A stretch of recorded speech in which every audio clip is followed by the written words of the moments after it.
It's time to tee it up and kick it off. It's time for the Sports Zone Radio Game of the Week. Presented by Hatch Toyota. Sports Zone Radio brings you unmatched coverage of football from around the White Mountains and beyond. No one does it like Sports Zone Radio. And now you can live stream HD video of our broadcast coverage exclusively at sportszone123.com and on the Sports Zone Radio mobile app. All part of the Hatch Toyota Friday Night Football Show. The Sports Zone Radio Game of the Week is presented by Hatch Toyota. Chaz Hatch refuses to lose a deal over $1. Hard-hitting broadcast coverage of White Mountains football is up next.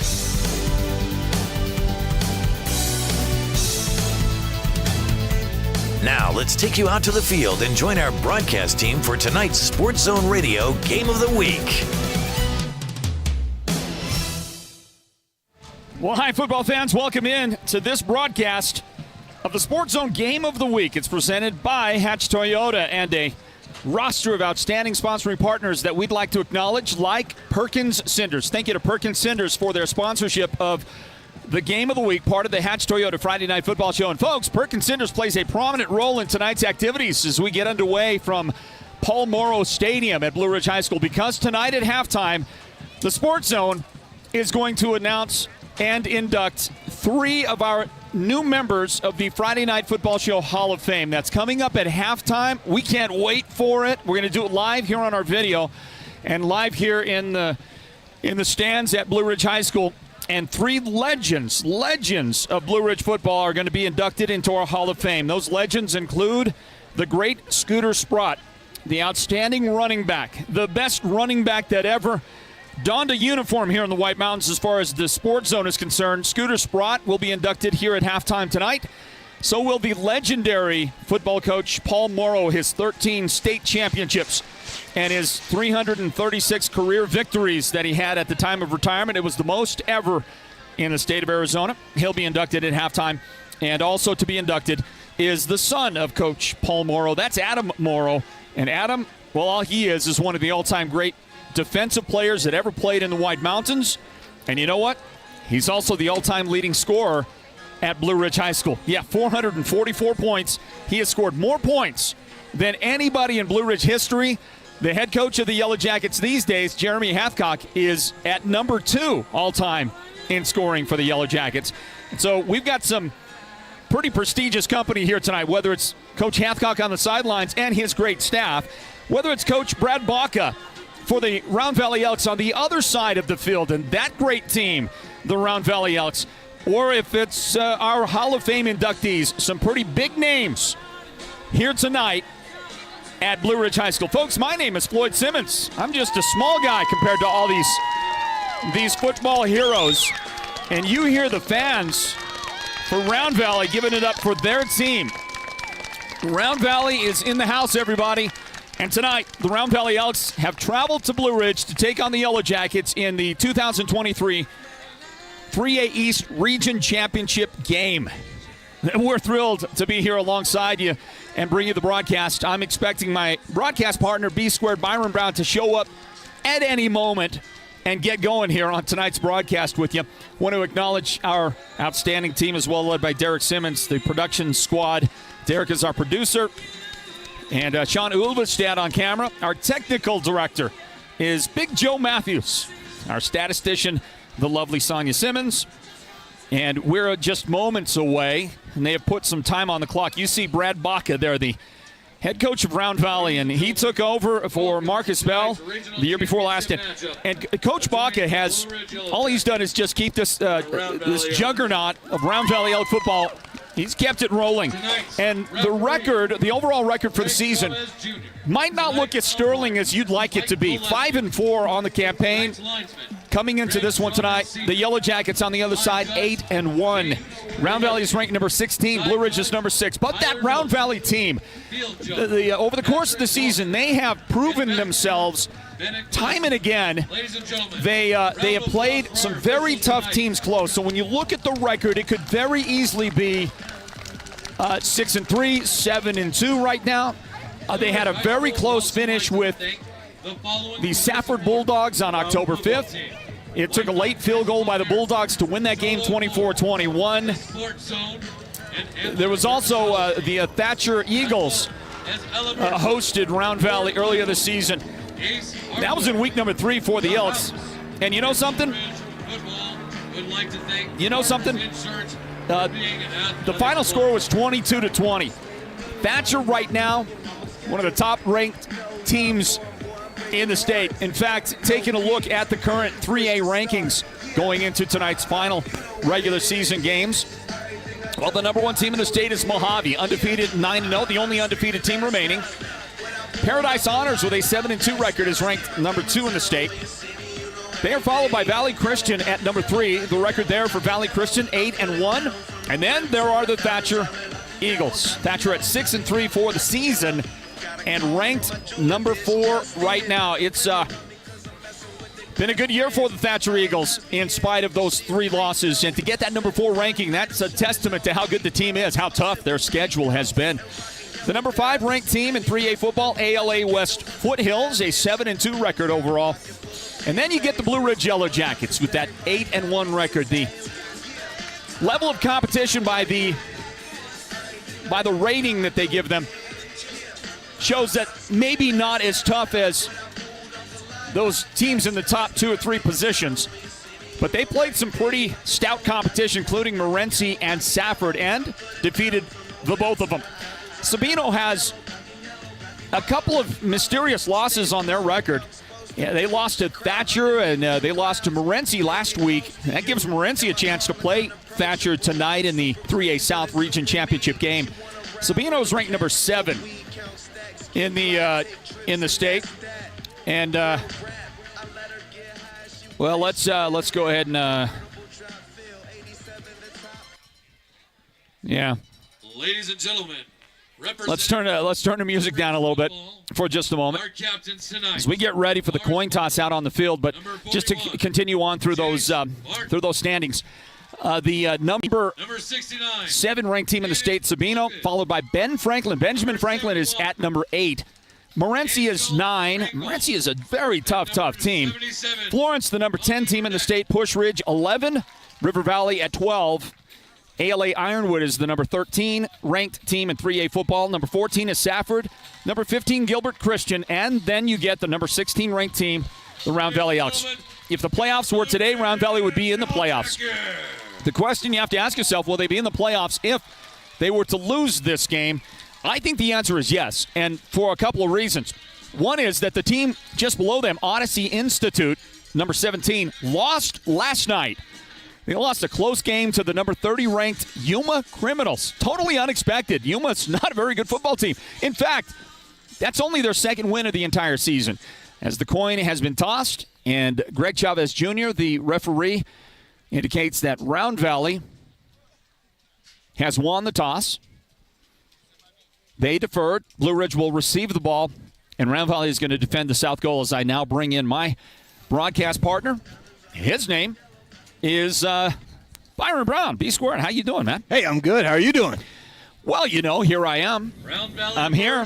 Here you are. And I'm ready for some action tonight. I can assure you of that. Ready to go, ready to see the 3A East Region Championship game. The question I would have is, are you ready? I'm ready. I got my phone here. I got the D-backs scoreboard on right now. It's D-backs 5, Rangers 3 right now. D-backs. That's that D-backs. Baseball team. Yes, that's from the state of Arizona. Are they from? Yes, absolutely. Gilbert. ladies and gentlemen, Apache Junction. The state of Arizona. State of Arizona. Gotcha. Okay. for our national I think you hear the call there from the public address announcer, Mike Bosley. It's time for the national anthem here at Paul Morrow Stadium.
Thank you, ladies and gentlemen. Yeah, I think the fans are ready to go, everybody. The national anthem presented by the Blue Ridge Marching Band. And we're about ready to go. Out on the field, we're going to see the Blue Ridge offense get the ball first in this one tonight. It's the 3A East Region Championship game for 2023. Floyd Simmons, Byron Brown here on the call. And the energy level, it's pretty high, Byron. We got a good crowd here at Blue Ridge tonight. Round Valley has traveled pretty well as well. There's a lot of pink out there for October, and we're ready to get this one underway. Hey, nothing better than to end the season with a game of importance like here tonight for the 3A East Region Championship. You want to go in to the playoffs with momentum, and then you don't want to go in having already clinched and just kind of resting players. We see how that works. It doesn't work very well. You want the momentum. You want to play a high-edge game that you've got to be ready and prepared for, because that's what the playoff is like, and the playoff starts now here tonight at Paul Morrow Stadium. I find it interesting what you said there, Byron, about going into the playoffs, about you don't rest your guys, you don't take a night off on a night like this. I did ask Brad Baca, the head coach of Round Valley, I did ask him if he wouldn't mind giving Riker Marble the night off tonight and rest him up for the playoffs. There he is on your screen. I guess he's going to handle the kicking duties. He handles pretty much everything anyway for the team. He does it all out there, and he's going to send it away to start this one off tonight here at Paul Morrow Stadium. Here comes Marble. He approaches. He kicks deep, and this one is going to be fielded in the end zone by David Simmons. And that's a touchback, and the Yellow Jacket offense will come out to the 20-yard line and get this thing underway tonight, everybody. Welcome in to the Region Championship game. It's not the only Region Championship tonight. The South Region Championship has taken place as well. Thatcher hosting Morenci. No, I think the other way around. I believe it's at Morenci. Morenci, the Wildcats, taking on the Thatcher Eagles. That's a huge game in that black and blue 3A South Conference. Big game for them right there also. And the importance of not only winning the region, but it's power points, folks. You got to get in that top 8 if you want to host for the next 2 rounds. You want to be ready, and so you want to be in that top 8, and that's exactly Blue Ridge at number 6. They need to stay at number 6. Sophomore quarterback Luke Berlin will line up the offense. Empty backfield for Berlin. They're going to quickly throw to Simmons, and they'll try to set the screen up on the outside, and David Simmons will have it. He catches his first pass of the game, and it's a 12-yard gain and a first down immediately for the Yellow Jackets. Nice blocking out there by the receivers. Just a quick little pass to Simmons, and you had numbers right there. It was 3 Yellow Jackets to 2 Elks right there. Simmons gets that little lane, that crease, and with his speed not gotten from his dad, he gets the first down. Able to take it out to the 32-yard line. I think we're going to hear a lot of that activity tonight on the broadcast. Here's the give, and the Round Valley Elks are up to the task. It'll be a very short game, maybe 2 yards on this one. And the guy that gets his first carry of the game is Jay Spartan. Barton is able to take it out to about the 34-yard line. Gain of 2. Second down and 8 on the way. Round Valley doing a nice job of holding Barton. One of the favorites to maybe win the 3A East Player of the Year, along with the other player on the other side, Riker Marble. So second down and 8. The situation. And a shift in the backfield. Coming from right to left is Carlo Harris, the sophomore. And the quarterback, also a sophomore, Berlin, rolls and throws. He's got Simmons, and he's got another first down. That pass is going to be caught for a gain of 12. Make it 13. They're going to mark him right at the 47-yard line, approaching midfield, and another first down early on for the Yellow Jackets on their opening possession. Well, I will say that he did get that from his dad. That's the little dance move. Look, Simmons on the route goes to the inside and then quickly does a spin move, plants the right foot, goes toward the sideline, gets open for the first down. So the opening possession, and the Yellow Jackets will go trips right and hand off inside, and Jay Spartan is able to cross midfield. He is to the 48-yard line of Round Valley. Gain of 5 on the play. Jay Spartan. And that'll bring up second down and 5. A lot to handle if you're the Elk defense. You've got to watch out for number 1 and 41. Those are your 2 main guys for Blue Ridge. And as we stated with number 41, Barton, one of the favorites for the 3A East Player of the Year. But this guy right here, Carlo Harris, is electric, and he's going to gain the first down. That'll be a gain of 7 yards for Harris. He's out to about the 42-yard line of Round Valley, and the opening possession for the Yellow Jackets, they are motoring down the field. Yeah, nice job by the offensive coordinators and the offensive staff of the Yellow Jackets, mixing it up, mixing the plays between run and pass, and right now moving into Round Valley territory. So the clock moving down, under 9.5 minutes on the clock in the first quarter. There's another shift in the backfield. And Harris is going to get the ball. Carlo, and he is just a tough guy to bring down. Carlo has become a feature part of this offense. He had nearly 100 yards rushing last week against Sholo to carry the load, and including a 33-yard touchdown in that one. And Harris picks up 5 yards here on first down. Second down and 5 now for the Jackets. Well, the Harris family is a tough family. Those guys, Carlos, and I know his older brother Frank, they were they were bareback horse Broncos right there, riders at an early age. Busting those Broncs. Yes. Hand off to Jace Barton. He is smothered. So a great defensive play there by the Elks, and that'll be we're going to give him a 1-yard gain on the play. And now third down and 4 for the Yellow Jackets. Third down and 6. Let's hear you, Blue Ridge. It's 2-down territory here for Blue Ridge. We'll see what they do on third down. Maybe possibly a little run just to set up in case it is fourth down. And it is third down and 4.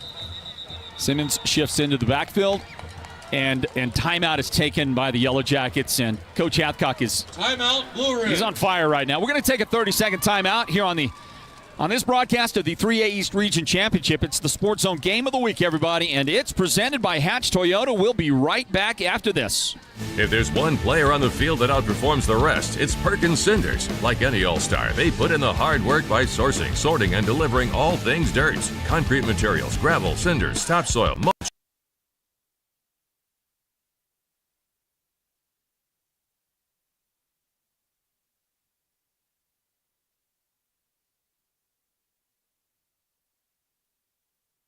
Get a load of this.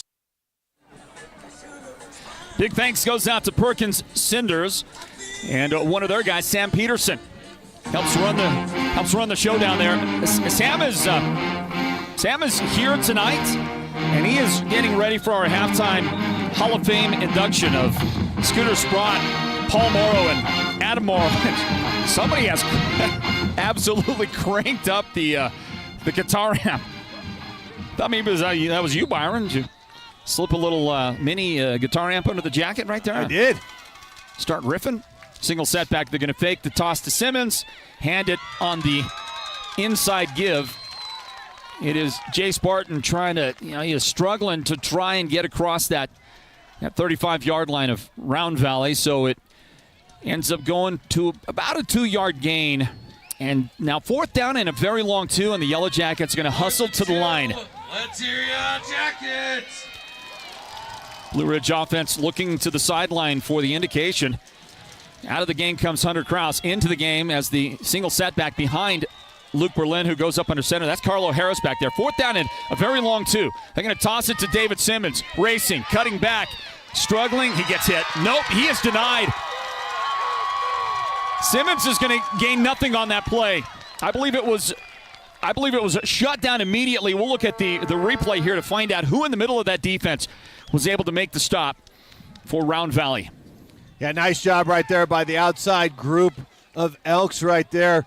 Just watched the eyes and saw where the ball was pitched, and this decided to swarm over there. That was just a herd of Elks, number 8 right there for Round Valley. Round Valley so the Elks do a great job, and at the 7:25 mark here in the quarter, they are able to take over on downs for their first opportunity. And the quarterback with an empty backfield. Nope, there's a running back there for Riker Marble. They're going to hand it off immediately, and it is shut down. Well, it's shut down pretty quick, but I think there was an initial surge right there and a nice gain out to about the 37-yard line. So we'll call that a gain of 2 yards. 2nd down and 8 coming up. Yeah, nice job by the Blue Ridge Yellow Jackets. They're just the swarm defense that we're used to over the years. We haven't really seen it the last few years, but here this year, that's one of the reasons why they're in the 3A East Region Championship game is because of that swarming defense. First opportunity today for Round Valley, and they want to throw. Roll left, set up and throw on the hitch, and that one is caught. Well done, well delivered by Riker Marble. And it's going to take a finishing tackle at the end by. Now we're going to have to check on the rosters for you on that. But the pass will go for about 6 yards on the play. 3rd down and 2 coming up. Yeah, nice job. Riker being a lefty, you're going to roll him to his left so that he can have that throwing lane, and then nice just little comeback route by the receiver for a good gain.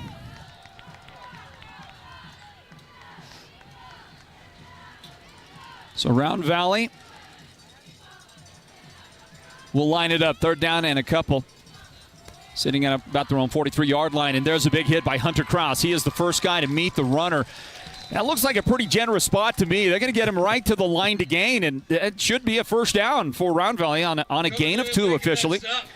Yeah, let's take a look at this replay right here because I was with you. I thought and he did. He didn't make that line of scrimmage right there. You know, it's tough on the refs because you're standing at the line of scrimmage and it's so far away, and then when a play like that happens, it's bang bang. You're just trying to measure where he got hit, but he was short by about half a yard. I believe that was Kyle Clark that carried the ball and got the necessary yardage, and that'll move the chains. And a 1st down for the Elks. They have gotten it out to their own 45-yard line. No score. Those of you listening on our radio broadcast, Mix 98, KRFM Sholo, the home of Sports Zone Radio, and the Game of the Week broadcast tonight. It's the 3A East Region Championship game. And a delay on the offense. The ball is going to be marched back to the 40-yard line. It will be 1st and 15 for Riker Marble and the offense. Riker, we've been watching him since he was a freshman. And here's Riker out there finally. It's a senior. He's a senior. It's his team, and he is one of the best in the region. He can play both sides of the ball equally well. And the lefty is going to line his offense up from the shotgun and from the 40-yard line. Hand it off. It comes to the near side, and there's a good initial hit. It's going to take some help to bring him down. We'll check for you. Number 11, Trevor Myers. I'll get some roster action going for you here, folks. That run made by Kyle Clark and Round Valley. Yeah, nice job by that side. It was Clark. Sorry about that. That's all right. That was nice job on the outside interior line for the defense of the Yellow Jackets, fending off the block and able to make the initial first hit. Jose Bastillos is the guy that made that first hit. 2-yard gain on the play for Clark. And it's 2nd down and 13. Fake it, throw it, and the ball is caught. And a broken tackle and a 1st down, I think. That was great second effort. That's going to end up being a 13-yard pass play to the receiver. And on the receiving end for Round Valley, the guy that made that catch, Connor Luker, was able to haul it in right there. You see one broken tackle. David Simmons couldn't hold on. That was another broken tackle, so we saw 2 broken tackles right there on the play by the secondary of the Yellow Jackets that allowed the Round Valley Elk offense into a 3rd and short situation. So it ended up, instead of being 13, it's a 12-yard gain. So it is 3rd down and 1 into Yellow Jacket territory. 1st down yardage. Well, quickly that developed, and a quick gain of 4 yards on the play for Clark. But then he hit a brick wall in that second level defensively for the Yellow Jackets, who have been very, very good at stopping the run this season, but not good enough to stop the 1st down gain. No, you when you're on defense, you can't be making the initial tackle at the next level, the second level. You've got to get at the first level, and right now Round Valley's winning the game in the trenches.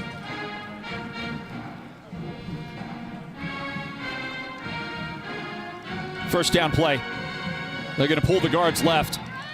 And that is Marble breaking tackles. And it's going to take a David Simmons tackle on him to prevent him from going all the way.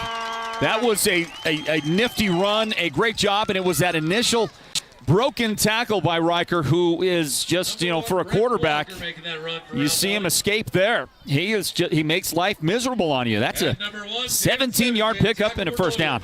Well, something we haven't been accustomed to all season by the Blue Ridge Yellow Jacket defense, and that is arm tackles. They're not tackling with the body. They're trying to arm tackle, thinking that they're strong enough to bring the runner down, but Riker Marble is too strong to be broken down with just one arm. Both offenses move the ball well. Round Valley gaining the advantage now. Fake it twice. There goes Marble around the left edge, and he is driven out by Trenton Trickey, the sophomore safety. Trenton Trickey, whose father, Travis Trickey, was a tremendous football player at Round Valley when he was in high school back in the mid and late 2000s. And then went on to play football at UNLV. Well, and he still looks, by the way, like he could suit up and go out there and play some great football. He is Trenton's dad. He coaches on the Round Valley staff while Trenton plays for Blue Ridge. And that was a 4-yard gain, by the way, on that previous play. So that lines it up, 2nd down and 6. Fake it. Nope, give it. Kyle Clark. And once again, good job blocking at the line of scrimmage. And another gain.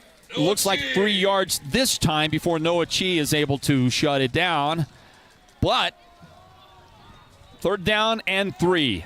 Straight ahead for the Round Valley offense. Listen, thank you, folks, for joining us on our broadcast. I know that you have options. There are multiple options here. Several broadcasters here at the Paul Morrow Stadium for the action tonight. Thank you for spending your time with us, for sure. 3rd down and 3. Marble. He's got Kyle Clark with him in the backfield, and the Yellow Jackets move early. That'll be offside. They were drawn by the hard count. Offside and defense. That is a high school mental mistake as old as time itself right there. Did you say as old as you are? As old as time itself. Oh, okay. Yeah, that's what I thought you said, as old as you were. Okay. Yeah, a minute 57 remaining here in the first quarter. And if my wife hears you say that another time, trust me, Byron, there's going to be a minute 57 left in your life. At least I hope she'll stand by her man. Here's the give inside. And that's a tough fight. It'll be good from about a yard, maybe.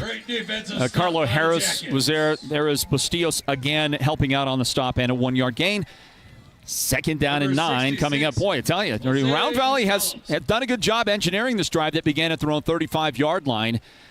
We're looking at the 11th play of this possession coming up. Yeah, both teams held the ball quite a bit in time for their first offensive series. Round Valley still has it. And still moving. 2nd down. And that's going to be a give and great blocking. And there's a slashing run toward the goal line into the end zone. Touchdown, Round Valley.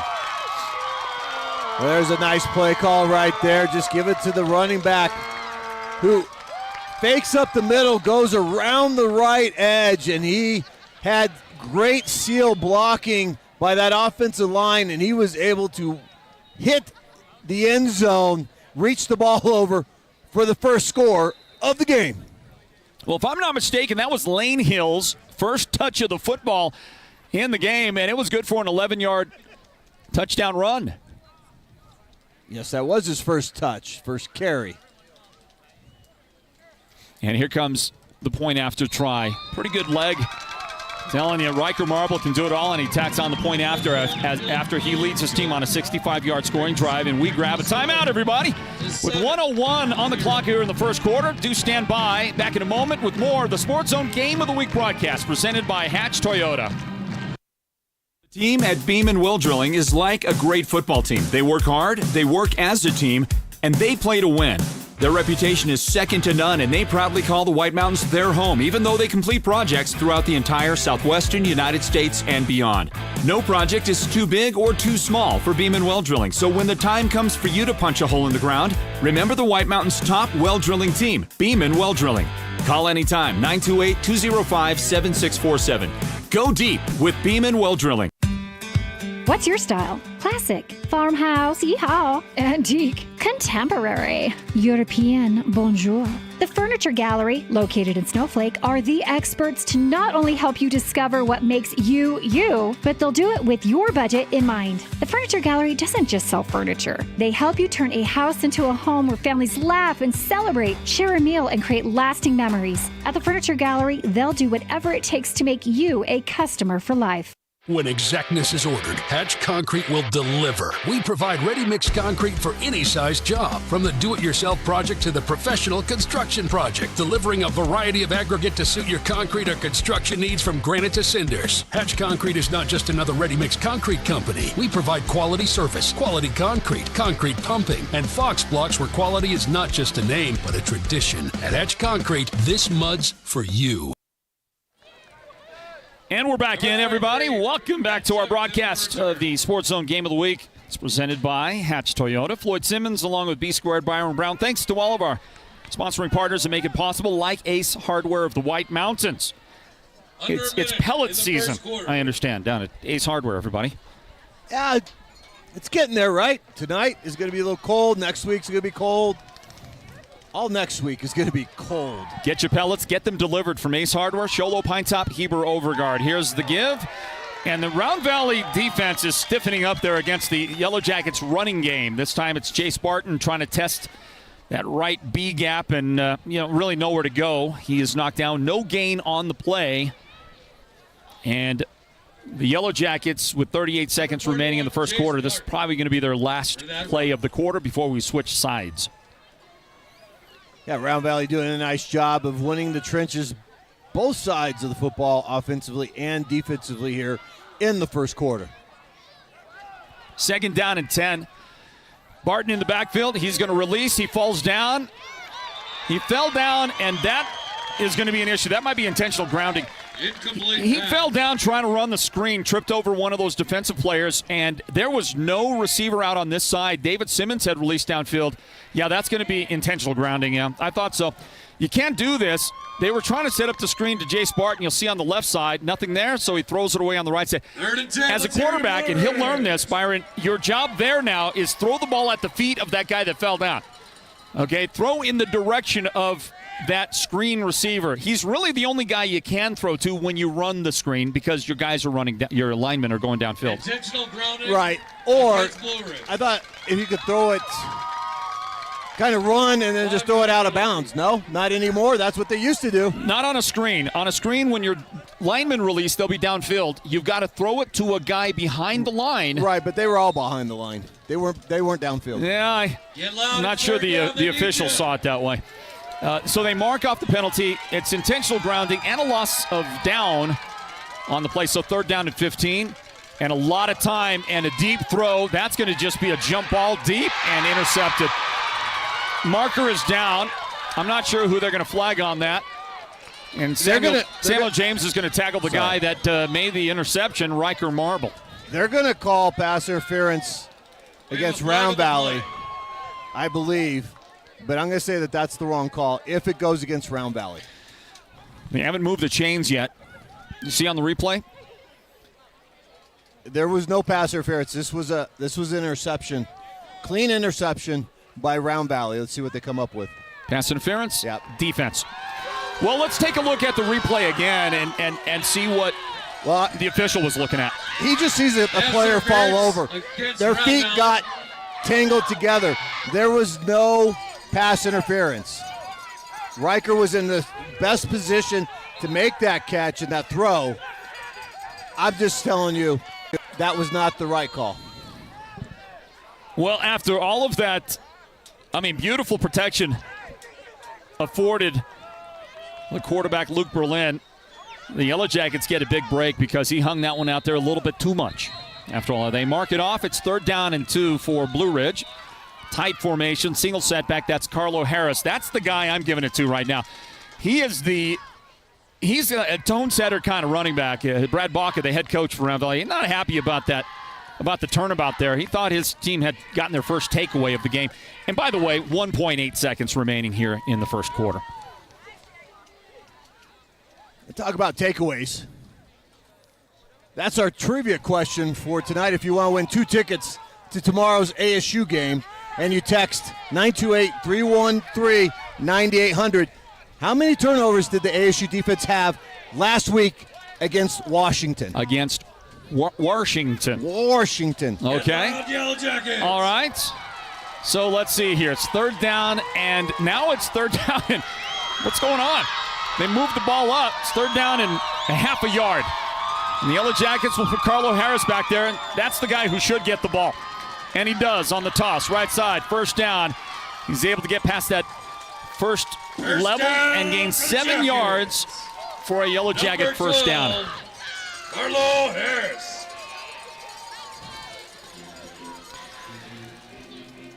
Well, interesting. I didn't see what happened as the first quarter comes to an end. I didn't see why they marked the ball ahead. It doesn't matter at this point because, again, 7-yard gain for Carlo, and it's going to move the chains. We're going to flip the fields, and the second quarter's on the way, everybody. 7-0 Round Valley in front of Blue Ridge. This 3A East Region Championship game is presented by Hatch Toyota. Back in a moment. This is a special savings announcement from Hatch Toyota in Show Low. All new Toyotas have got to go, including 2024 models, and that means big savings for you.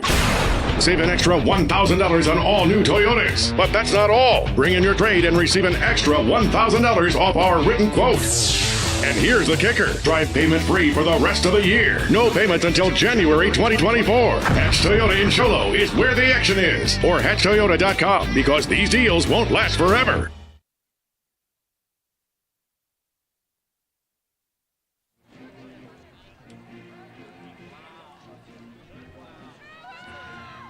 Hey, back into it, everybody. Welcome back to our broadcast of the 3A East Region Championship game. Live at Paul Morrow Stadium, and a 7-0 Round Valley lead going here into the second inning. Welcome back in. Floyd Simmons along with B-Squared, Byron Brown, and team. And let's get the second quarter underway.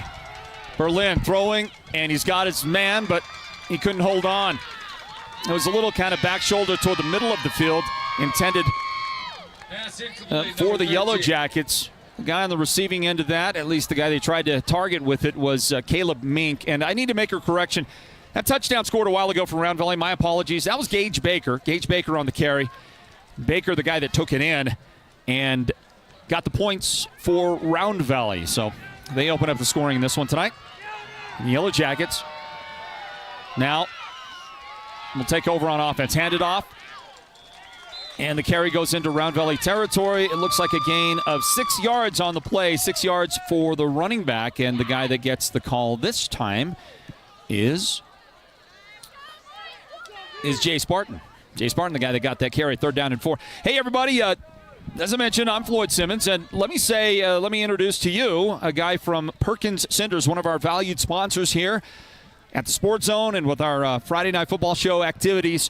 His name is Sam Peterson. Sam, do appreciate you joining us. How you doing tonight? Thanks for having me. Doing great. Always a pleasure. Absolutely. We've had you on the morning show a couple of times, and that's been a lot of fun. But, Sam, I do appreciate you stopping in, spending some time. We got a big night today. It's a huge night as the Yellow Jackets spend their second timeout of the first half now. So they're going to call that timeout before they set up and run a 3rd down and 4. But here with Sam Peterson, Perkins Cinders is our presenting sponsor of the Friday Night Football Show's Hall of Fame. We have now kicked off our Hall of Fame. We're starting to induct members into that. And tonight at halftime here at Blue Ridge High School, 3 Blue Ridge legends are going to be inducted. Scooter Sprott, the great running back, Paul Morrow, the legendary coach, and Adam Morrow, his son, and the great, well, he was an all-around great player. We know him for defense mostly, but, I mean, he was such a good offensive player, special teams player. But, Sam, I wanted to say thank you to Perkins Cinders, because without you, we'd be giving away some ratty T-shirt or something. These guys are going to get a beautiful trophy, and you guys have really stepped up. It is our pleasure.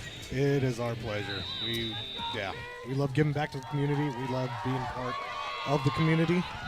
And you guys do it so well. Let's take a look at 3rd down and 4. The Yellow Jackets from their timeout. Slot left.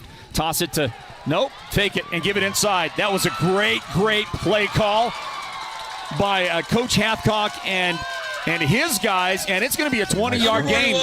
Jay Spartan picks up the 20 and the first down for the Jackets. So we get to do this halftime presentation. I've been practicing. The Hall of Fame. You've been practicing your part in this? Absolutely. Okay. So you're the guy that actually gets to do the induction. That's a big role you got there. Yeah, tell me about it. I'm a little, It's a little pressure on you, my man. You know. Okay? Yeah. You've got to read one paragraph, though. It's one paragraph. I think you can do it. Yeah, my reading skills are not the best in the world. Slot left, Simmons in that slot. And here's the throw, looking for Caleb Mink on the sideline, but it's going to be out of bounds. This after the Yellow Jackets got that 20-yard gain and first down a moment ago. Nicely delivered, but a step and a half out of bounds to Mink, and it'll bring up 2nd down and 10. Stop the clock with 10:31 remaining here in the first quarter, and Round Valley in front 7-0. Well, Sam, you guys like you love supporting the community and the sport here. You know, sports. You guys, how do you feel about just sports in general and what you guys do to help the community there? Well, actually, we like to donate to whoever we can as far as sports and schools go. We like to get involved in, we're heavily involved in Sholo. We'd like to get more involved in all of the other mountain sports, all of the other mountain teams.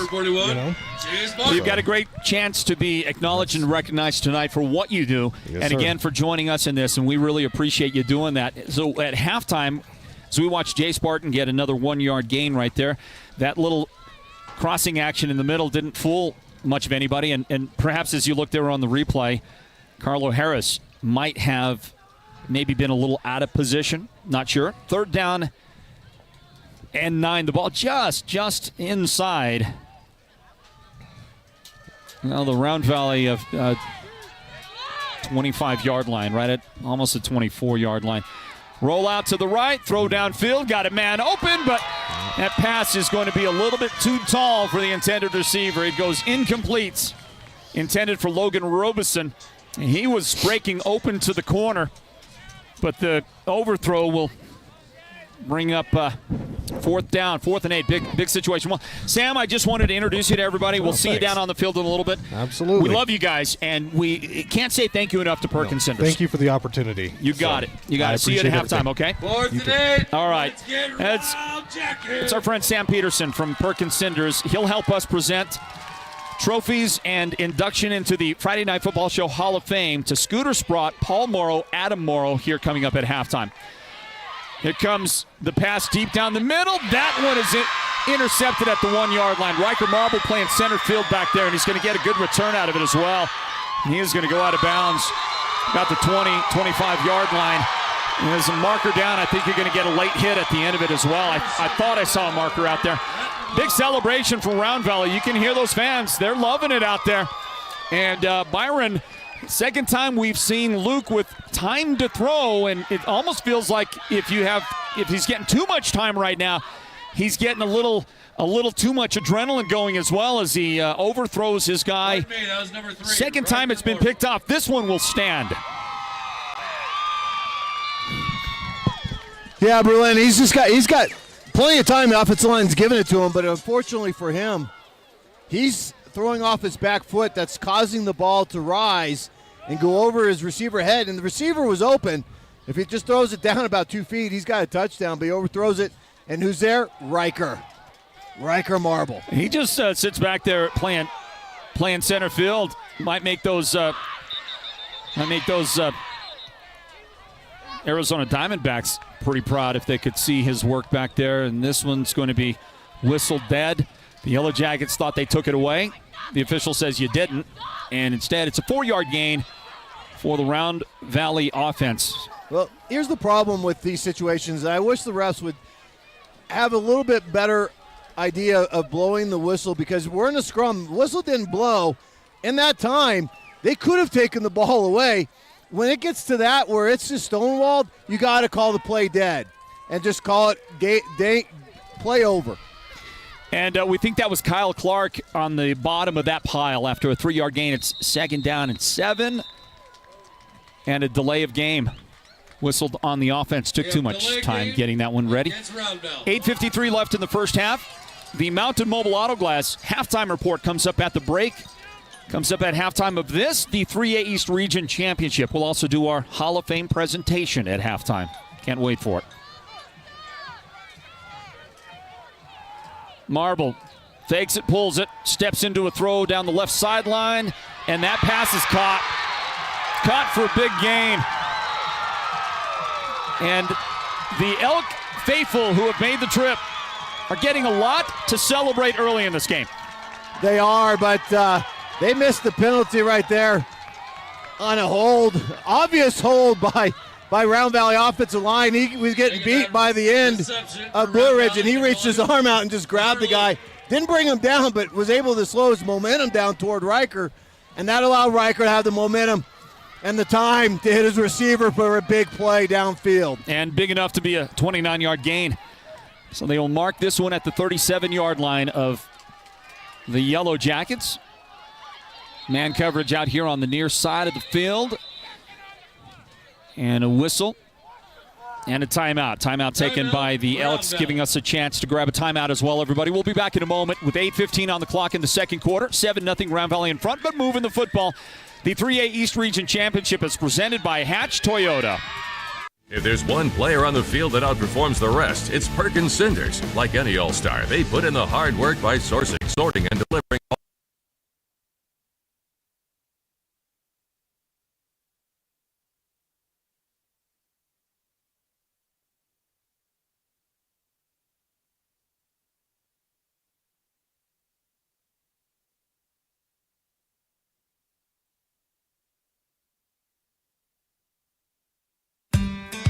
Every home has a story to tell, and your furniture sets the stage. From classic to contemporary, farmhouse to European, the Furniture Gallery will match your taste with the perfect centerpiece or accent. Make each room in your home a place to gather, connect, and create lasting memories. The Furniture Gallery doesn't just sell furniture. They deliver comfort, quality, and unparalleled customer service. The Furniture Gallery, located in Snowflake, helps make a house a home, and they'll do whatever it takes to make you a customer for life.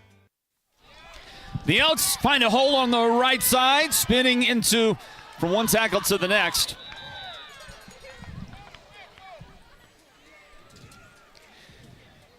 And it is going to be a gain of about 6 on the play. Okay, this is a prime example of what I was talking about, blowing the whistle when they need to. Look, he stood up. He's not going any further. They haven't blown the whistle. They have not blown the whistle. They have not blown the whistle. That ball comes loose. They blow the whistle, and then they give it to Round Valley. Yeah, the whistle is supposed to govern, right? Yep. And you want to get that whistle early on, especially when a guy's forward progress is stopped like that. That was Gage Baker for a 6-yard gain now. 2nd and 4, pull it. Marble's got room, and he is upended. But not before he is able to grab. Let's see what he gets out of it. I got that as a 6-yard gain. First down, Round Valley. And a first down as you see David Simmons end up making the tackle right here. How about that play by Riker right there? Just holding on to the ball and following the running back until Jace Barton made a play for the running back. Then he pulled it out and got positive yards, got the first down. Nice job by Riker. Well, Jace almost got in no man's land on that as Kyle Clark gets the carry left side, and he won't go down on the first hit from Barton.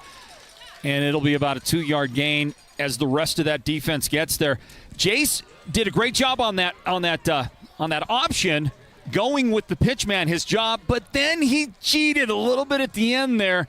If he had given that one, Jace might have been in a little bit of trouble. He's got to just stick with that responsibility, and I believe his responsibility on that is go with the pitch man. Meanwhile, 2nd down and 8, the ball at the 23-yard line of Blue Ridge with 6:29 remaining in the first half. And Round Valley's been moving the ball well. Hand it off, and there's Kyle Clark and another big gain. He was scrapped from up high. I don't see a marker coming out. It was in that neighborhood of potentially a horse collar. I think that's about a 5-yard gain on the play. Round Valley doing a nice job really controlling up front. Again, winning the game of the trenches. And when you win up front in the trenches, you're going to be, majority of the time, you're going to be the winning team. And right here, you're seeing Round Valley's up 7-0, getting ready to move into the red zone on Blue Ridge. And really, they're there now at about the 18-yard line. Here's Marble keeping it himself. A marker is going to come out. He got 1 yard if it stands. Holding against and Round it's Valley. not going to stand, so that'll come back. The marker thrown by the referee. That is Greg Chavez Jr. Gage Baker. And his father, Greg Chavez, is part of the crew tonight. And so are three of the Gillespies. Mike Gillespie and James Gillespie, and there's another of the Gillespie brothers is out there, part of this crew today. And, of course, an old friend of ours here at the Sports Zone, a guy that's done some broadcasting with us back in the day, and he officiates all over the place. He lives in Henderson, Nevada. It's the back judge. That's Patrick Walker. He lives in Henderson, Nevada. Don't you know, Byron Brown? And here he is calling this game here on the opposite side of the state of Arizona. That's commitment. Third down, trying to set up a screen, I believe, and that should be – guys downfield. There's an illegal man downfield flag that came out from the umpire, one of the Gillespie brothers. I think that Mike Gillespie is that umpire. That should be illegal man downfield. And mark that one off. 5-yard penalty. Used to be loss of down, not anymore. You can see linemen down. They were trying to set that screen up, but the Yellow Jackets did a good job to stop it.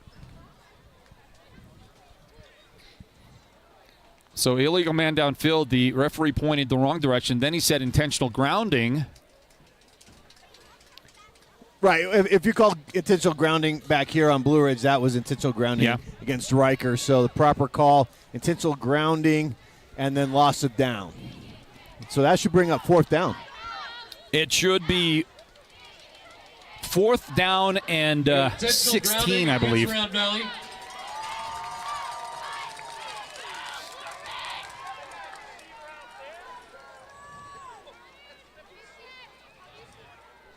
Yeah, they're going to mark 5 yards. They were trying to mark 10, and now they're going to go back and mark it 5.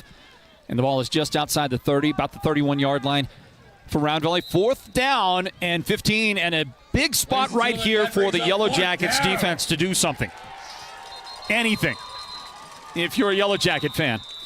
And, well, Coach Baca needs more time. He's got to talk this one over, B-Square. He's got to get with his guys and figure it out. It'll be a big fourth down play right here. I don't think they're going to try to kick one from here, do you? I mean, no. Be a 40. If it was in the dome, 49-yard kick. If it was in the dome, and you had a kicker, yes, probably all day long. All day long, but, off grass, it's a little tougher than off turf. Big play for Round Valley. I think one of the things that Bach is probably trying to make sure his guys are aware is we don't have to score a touchdown, okay? This isn't a all or nothing. Hey, we can get a first down and keep the ball moving. And as you said, Floyd, this is a big defensive series for Blue Ridge. Look, Round Valley's controlled this whole game. They've controlled the time management. And Blue Ridge, if they want to have some time left to get a little something going offensively, they're going to need the ball back now. And they need to come up with a fourth down turnover on downs. Round Valley's had the ball almost twice as long as Blue Ridge in the game. They've got 116 yards of offense. Blue Ridge has 80 yards of offense, and here comes the kicking squad. Well, the guy out there that's kicking throws left-handed. I guess he kicks right-footed. That's Riker Marble for you. And he is going to attempt a 47-yard field goal. Now, come on, that is well within his range. Here's the kick. That one's not going to make it. No, it's not going to make it. That's going to come up short. And it did come up short. No good. Yeah, but there's a marker down. Did we get roughing the kicker? It's thrown in that very spot where you might get a roughing the kicker. No, it's against Round Valley because they're declining Illegal it. motion against Round Valley. Blue Ridge declines. Kick is no good. Somebody First moved down. when they ought to have moved, and the missed field goal is going to give the Yellow Jackets the ball at the 20-yard line on the touchback. Okay, so that's why they attempted the field goal. I got it. Because if you miss, it goes to the 20, not where the ball was like it is in college and in the pros. So basically, it's like a punt. You're going to get some yardage out of it. Okay, so there you go. So even if you were going to be short by 10 yards, you kick it, and that way you basically punted to the 20. So Blue Ridge at 5:13 left in the first half. Take over the football and hand it off and try to go over the left side. And it's Jay Spartan carrying again. They were number 41, Jay Spartan, running that direction and trying to follow Anthony Seitz that way, and it works for about a yard gain on the play. All right, back again for 2 tickets to the ASU Washington State game. Text your answer to 928-313-9800. You look at the give. Nope, not a give. throw downfield, and that's going to be in between the receivers. Sorry about that, No, Byron. hey, the play's more important. David Simmons was short, and Caleb Mink was long, and the ball was, it was right in between everybody. So, last week, ASU played the Washington Huskies. Came up on the short end of the stick, 15-7. But it was kind of an anomaly because ASU won the turnover battle. How many turnovers did ASU have last week? Text your answer to 928-313-9800.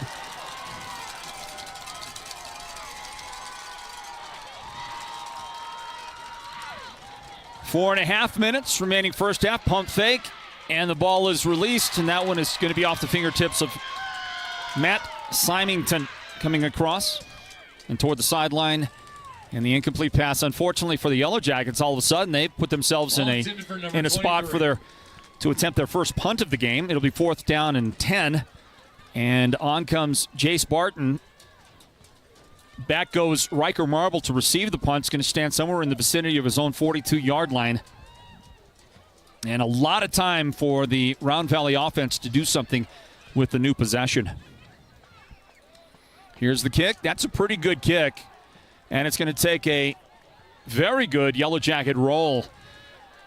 That thing came flying out of there off the foot of Jace Barton. And you know what? He flipped the field pretty nicely. The ball's going to be down at the 28-yard line of Round Valley. Yeah, nice job by Jace getting that nose down, letting it bounce. And then you had two defenders there, so Riker wasn't going to try to field that. And then the two defenders for the Yellow Jackets just decided to accompany the ball all the way down to the 28-yard line. The Jackets only burned off about 50 seconds of clock on that possession. The two incomplete passes obviously stopping the clock right there. The Yellow Jackets have that first down graphic on your screen. We'll have to get rid of that. That's not accurate. The Jackets have used 2 of their timeouts. Round Valley's used at least 1 of theirs, and there's a run straight up the middle. And if you know what Round Valley's doing, they are just setting you up right there. Okay? And a 5-yard gain on the play for Riker Marble. Well, they've done a great job running the ball and getting the yardage, and then, as you said, Floyd, just sneaking in the pass here and getting the long gains. But they've been successful with the run, and anytime you're successful for the run, it helps set up your whole entire offense of pass or run, the RPO. That last Yellow Jacket possession was the first 3 and out of the game for either one of these teams. A little turnaround in the middle of the zone defense and a long pass. David Simmons trying to bring him down, and in the process, the receiver able to get a whole bunch more out of it. I'll check the yardage for you as soon as I Brody Ziegler for Round Valley. check the receiver on that one. It was Brody Ziegler is the guy that made the catch, and he is out to the Yellow Jacket 43-yard line. Yeah, and Ziegler carried David Simmons for another 5 yards after contact there. Round Valley just doing a great job of just getting those extra yards right now. 25 yards on that play. Couple of decent long-range gains in the game. As you see a high tackle, but Kyle Clark did not want to go down with that. He took a pop upstairs from whoever that linebacker was that came up strong on the play, and he's smarting from it too. He doesn't feel too good about the hit. You'll see it coming right about here. But he's going to stay on the field. Gain on the play of 6.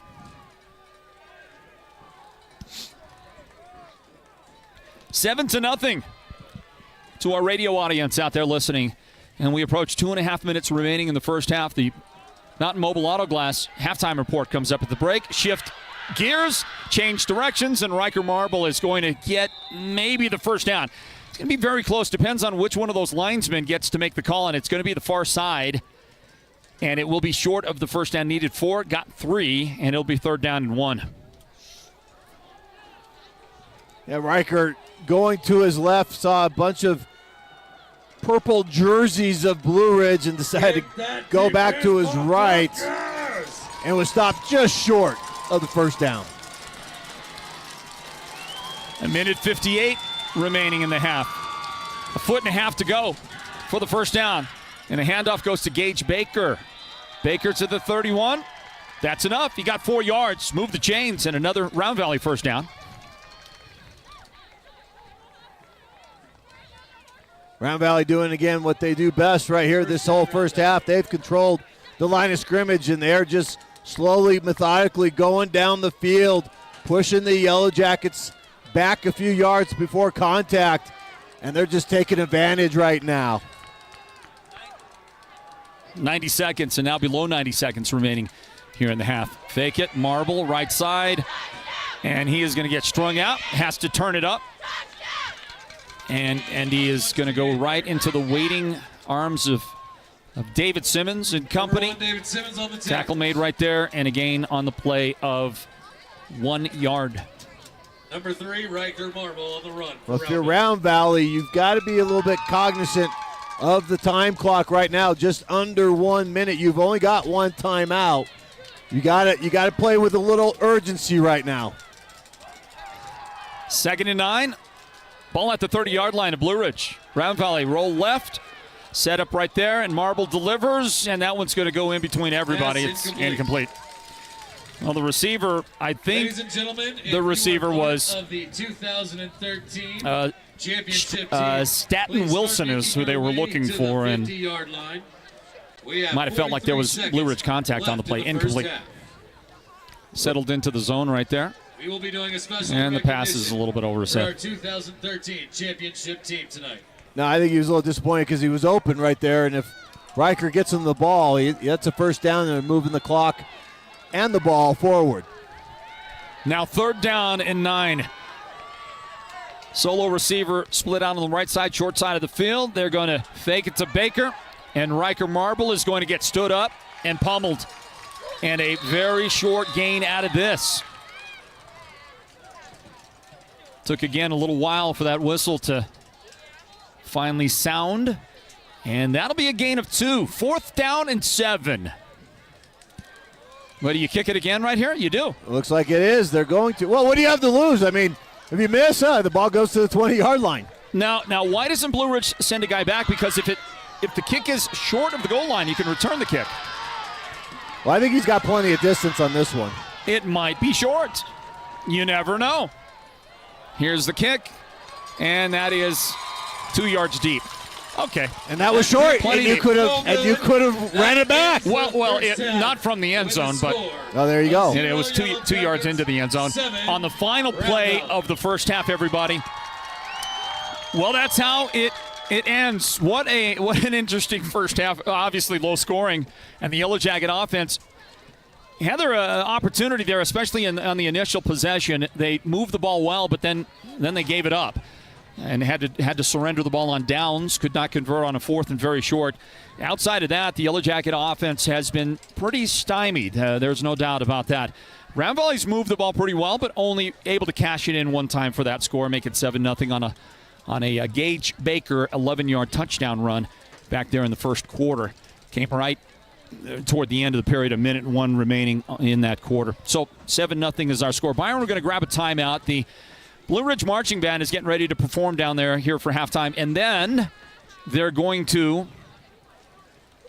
maybe up front. Maybe the first thing they'll do is honor the 2013 state championship Blue Ridge team, and I think that's what they're going to do. And then after the band performs, we'll do our Friday Night Football Show Hall of Fame induction. And 2 defeats. Just a lot of halftime festivities here tonight state championship in the big Blue Ridge East High School Region Championship game. Football team. That is right.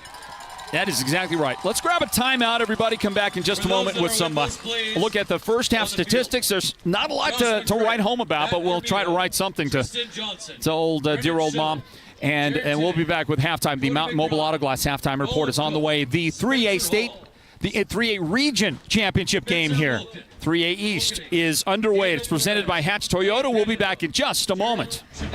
The 2024 Toyota Tundra has just entered the game, and it's ready to dominate the field. The 2024 Tundra brings serious muscle to the field with its impressive towing capabilities. And let's not forget about the cutting-edge technology that keeps you connected wherever you go. And guess what? We've got 50 of these bad boys, so don't sit on the sidelines waiting for yours. We're talking about driving away the 2024 Toyota Tundra starting at just $459 a month. It's at Hatch Toyota in the Northern Arizona Auto Mall. Your winning drive starts here.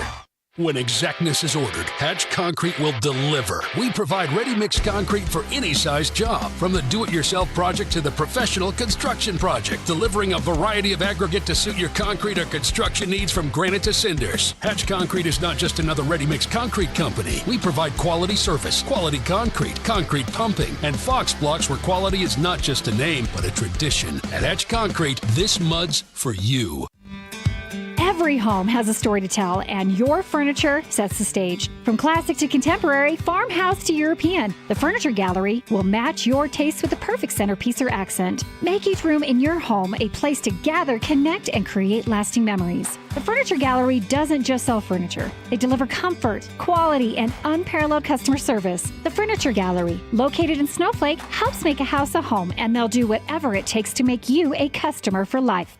Whoa! Did you see Cellular One's affordable connectivity plan now comes with a 100 gigabyte hotspot? We can stream for days. Yes, that's right. The Cellular One ACP plan now includes 100 gigabytes of LTE data. Use it as a hotspot every month in addition to unlimited data on your smartphone. Tribal land residents on government assistance programs can access the free ACP plan, including those enrolled in WIC, SNAP, Lifeline, Pell Grants, and Medicaid. Get your free ACP plan at any Cellular One store today. ACP is a government benefit program and customers must qualify. Some restrictions apply. Limited time only, non-transferable. Limited to one line per household. When words are just not enough, to celebrating an everlasting love, or brightening your home with a splash of color, the Bloomhouse Floral Design Shop in Pine Top is your floral design partner. Beautiful spring blooms are ready for grab and go. Want to deliver flowers often but don't want the hassle of trying to remember? Bouquet subscriptions are now available. The Bloomhouse, open Monday through Friday from 9 to 5 and Saturday from 10 until 4, is dedicated to bringing the beauty of nature to all. We get it. The last thing you probably want is a trip to the hospital. But the first thing you should consider is where you'll receive the best healthcare experience. At White Mountain Regional Medical Center, located in Springerville, we strive to be the community's preferred healthcare provider. Need a home doctor visit, a wellness appointment, or to utilize the latest CT and MRI technology? Our professionally trained staff will care for you with empathy and purpose. White Mountain Regional Medical Center is your healthcare partner when choices matter. Win 2 premium tickets to see the king of entertainment, Mr. Garth Brooks, up close and personal at Caesars Palace in Las Vegas. An $8,000 value. Thank you, White Mountains, for all your votes. Naming Mountain Mobile Auto Glass and Tint the best auto glass company in the White Mountains. And right now, when you choose us for your insured windshield replacement, you get to pick from 2 delicious steak dinners at Cattleman's Steakhouse and 2 movie tickets, or full-service car washes at the KK Express Wash, or a $100 gift certificate for window tint.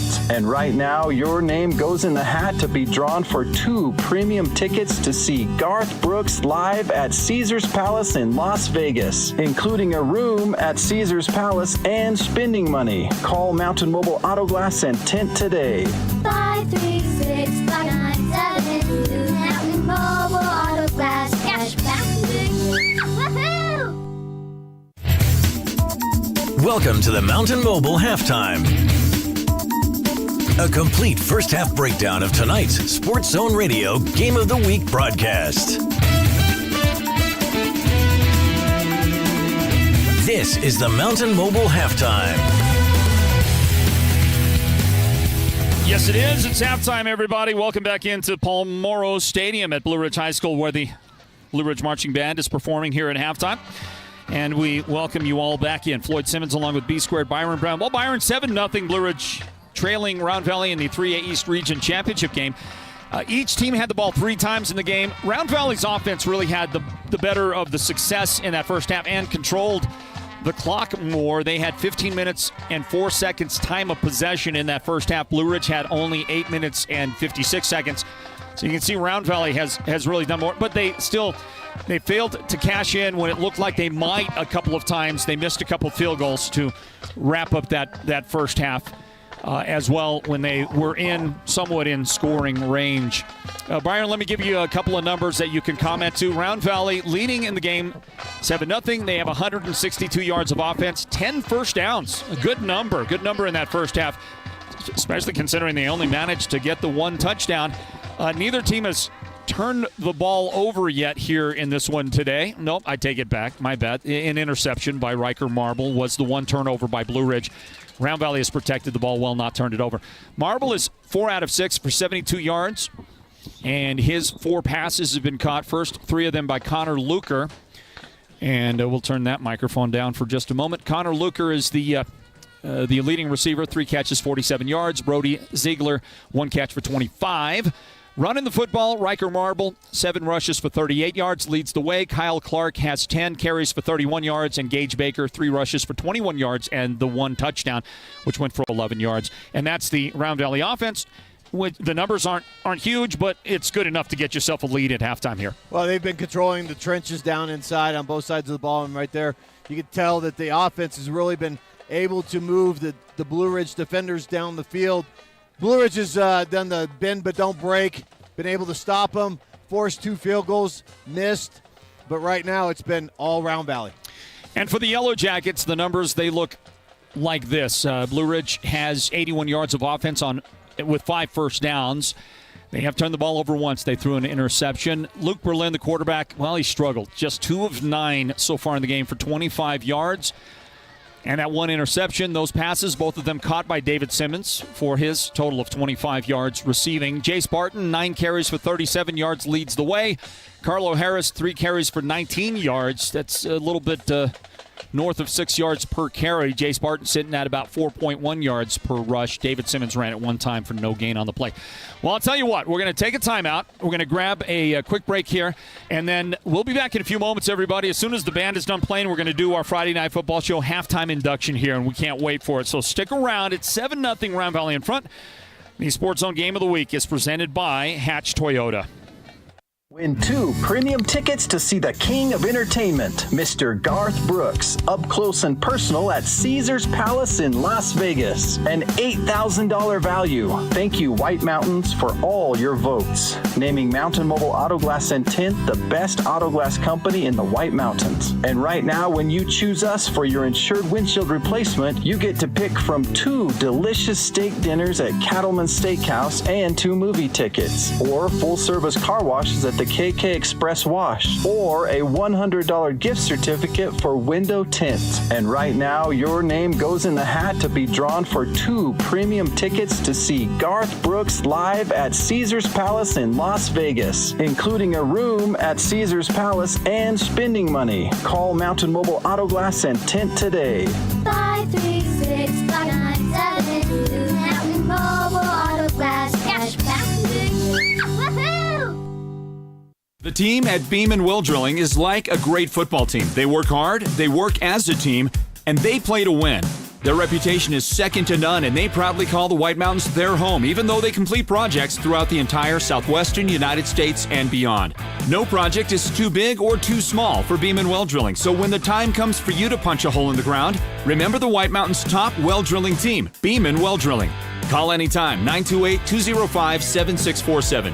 Go deep with Beeman Well Drilling. If there's one player on the field that outperforms the rest, it's Perkins Cinders. Like any All-Star, they put in the hard work by sourcing, sorting, and delivering all things dirt. Concrete materials, gravel, cinders, not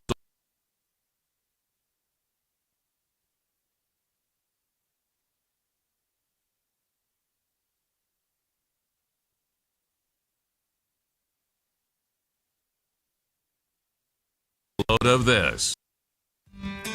What's your style? Classic, farmhouse, yeehaw, antique, contemporary, European, bonjour. The Furniture Gallery, located in Snowflake, are the experts to not only help you discover what makes you, you, but they'll do it with your budget in mind. The Furniture Gallery doesn't just sell furniture. They help you turn a house into a home where families laugh and celebrate, share a meal, and create lasting memories. At the Furniture Gallery, they'll do whatever it takes to make you a customer for life. The 2024 Toyota Tundra has just entered the game, and it's ready to dominate the field. The 2024 Tundra brings serious muscle to the field with its impressive towing capabilities. And let's not forget about the cutting-edge technology that keeps you connected wherever you go. And guess what? We've got 50 of these bad boys, so don't sit on the sidelines waiting for yours. We're talking about driving away the 2024 Toyota Tundra starting at just $459 a month. It's at Hatch Toyota in the Northern Arizona Auto Mall. Your winning drive starts here. And welcome back to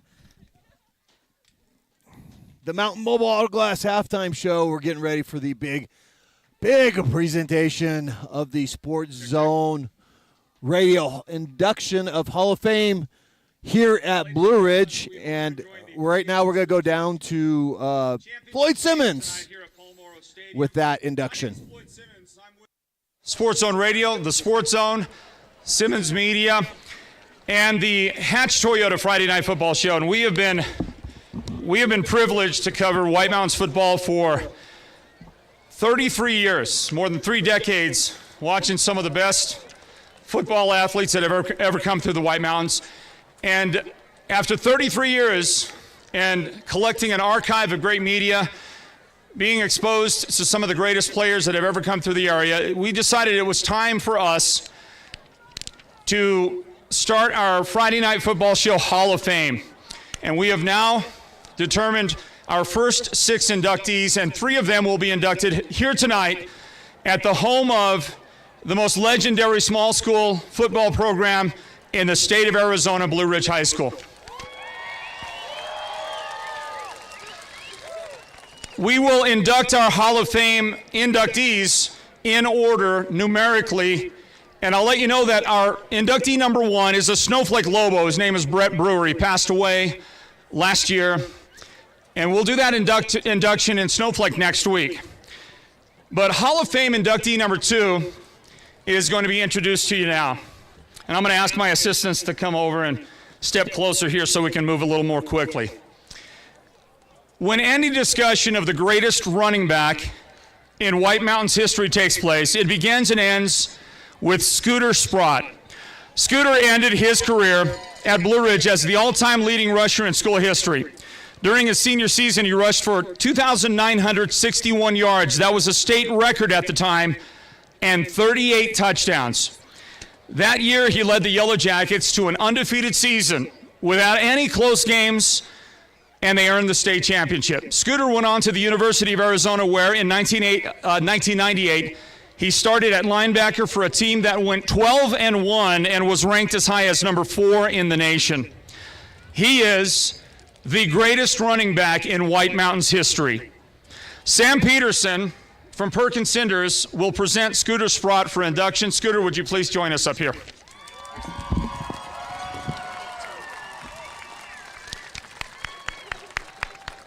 Scooter Sprott. On behalf of Simmons Media, the Sports Zone, and Perkins Cinders, I am privileged to present you with induction into the Friday Night Football Show Hall of Fame. Ladies and gentlemen, please join me in congratulating Scooter Sprott. That's sweet. Well, this is a real good trophy. Thank you. So, I want to thank the people of the White Mountains, Pine Top Lakeside, obviously. Great town to grow up in. Was and still is. Now, unfortunately, everybody else knows that's such a great place too, right? Okay, but so I still come up here all the time.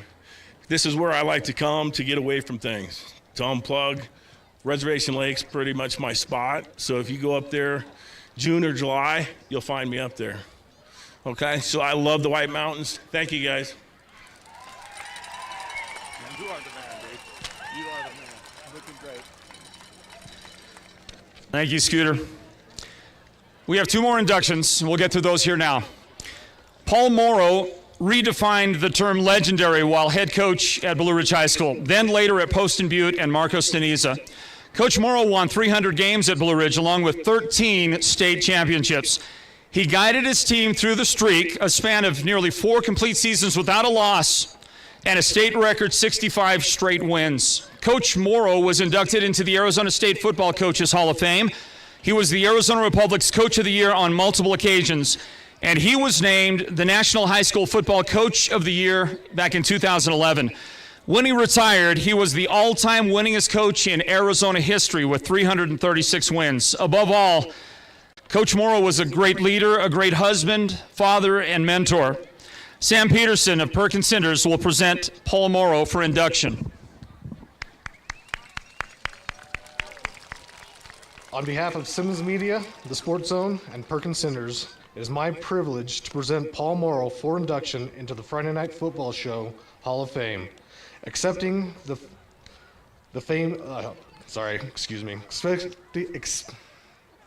accepting Paul's trophy is his son, Adam Morrow. There you go, buddy.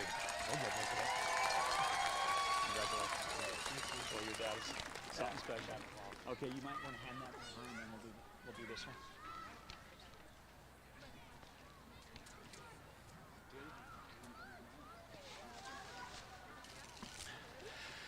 Thanks for your patience. We've got one more. Adam Morrow was born to play linebacker.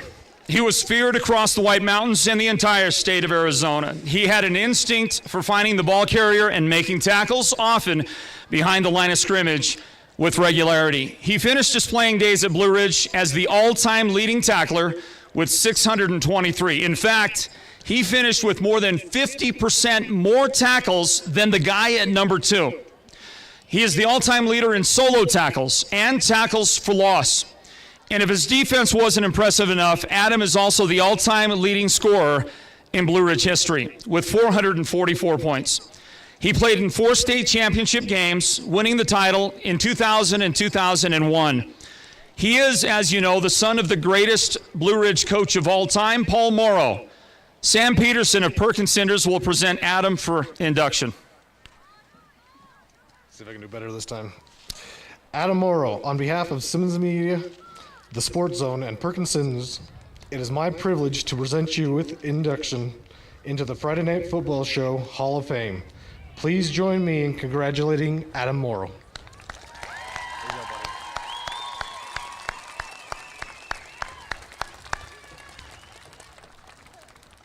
I am not someone that likes to talk a lot, so I'll just say thank you very much.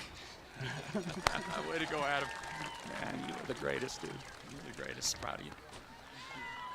I knew that was going to happen, by the way. I knew Adam wouldn't say a lot at that time. But doesn't he, for those of you who knew Coach Morrow, doesn't he sound exactly like his dad?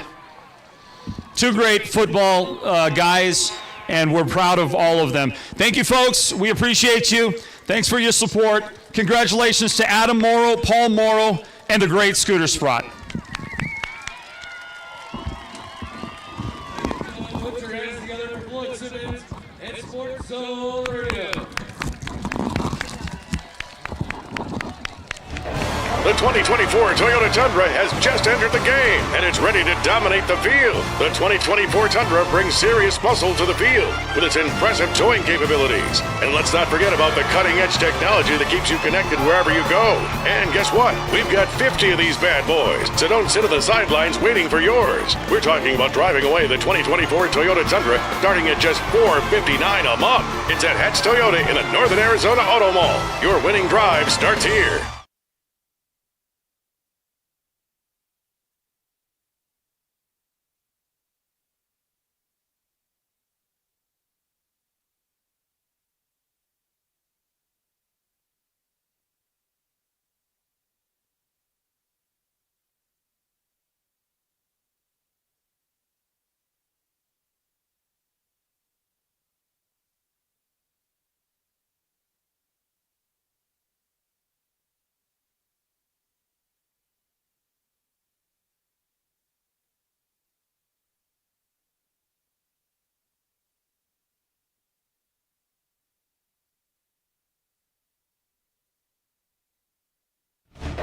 The 2024 Toyota Tundra has just entered the game, and it's ready to dominate the field. The 2024 Tundra brings serious muscle to the field with its impressive towing capabilities. And let's not forget about the cutting-edge technology that keeps you connected wherever you go. And guess what? We've got 50 of these bad boys, so don't sit on the sidelines waiting for yours. We're talking about driving away the 2024 Toyota Tundra starting at just $459 a month. It's at Hatch Toyota in the Northern Arizona Auto Mall. Your winning drive starts here.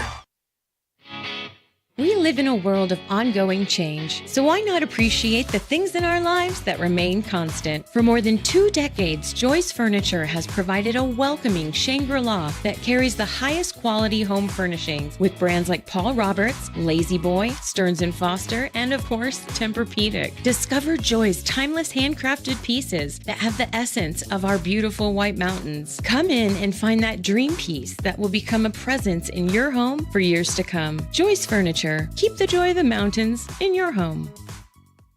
When exactness is ordered, Hatch Concrete will deliver. We provide ready-mix concrete for any size job, from the do-it-yourself project to the professional construction project, delivering a variety of aggregate to suit your concrete or construction needs from granite to cinders. Hatch Concrete is not just another ready-mix concrete company. We provide quality service, quality concrete, concrete pumping, and Fox blocks where quality is not just a name, but a tradition. At Hatch Concrete, this mud's for you. Win 2 premium tickets to see the king of entertainment, Mr. Garth Brooks, up close and personal at Caesars Palace in Las Vegas. An $8,000 value. Thank you, White Mountains, for all your votes. Naming Mountain Mobile Auto Glass and Tint the best auto glass company in the White Mountains. And right now, when you choose us for your insured windshield replacement, you get to pick from 2 delicious steak dinners at Cattleman's Steakhouse and 2 movie tickets. Or full-service car washes at the KK Express Wash, or a $100 gift certificate for window tint. And right now, your name goes in the hat to be drawn for 2 premium tickets to see Garth Brooks live at Caesars Palace in Las Vegas, including a room at Caesars Palace and spending money. Call Mountain Mobile Auto Glass and Tint today. 536-5972. Mountain Mobile Auto Glass. Cash back. The team at Beam & Will Drilling is like a great football team. They work hard, they work as a team, and they play to win. Their reputation is second to none, and they proudly call the White Mountains their home, even though they complete projects throughout the entire southwestern United States and beyond. No project is too big or too small for Beam & Well Drilling, so when the time comes for you to punch a hole in the ground, remember the White Mountains' top well drilling team, Beam & Well Drilling.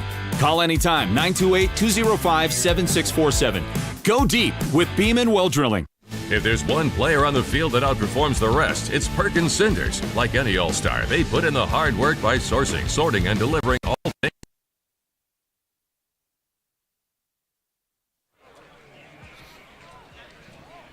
Well, I got to catch my breath after running my way back up into the stands, Byron Brown. Oh. All 5 stairs of them? That was a workout. All 5 steps? That was a workout. Hey, we're ready to go for the second half, everybody. Welcome in.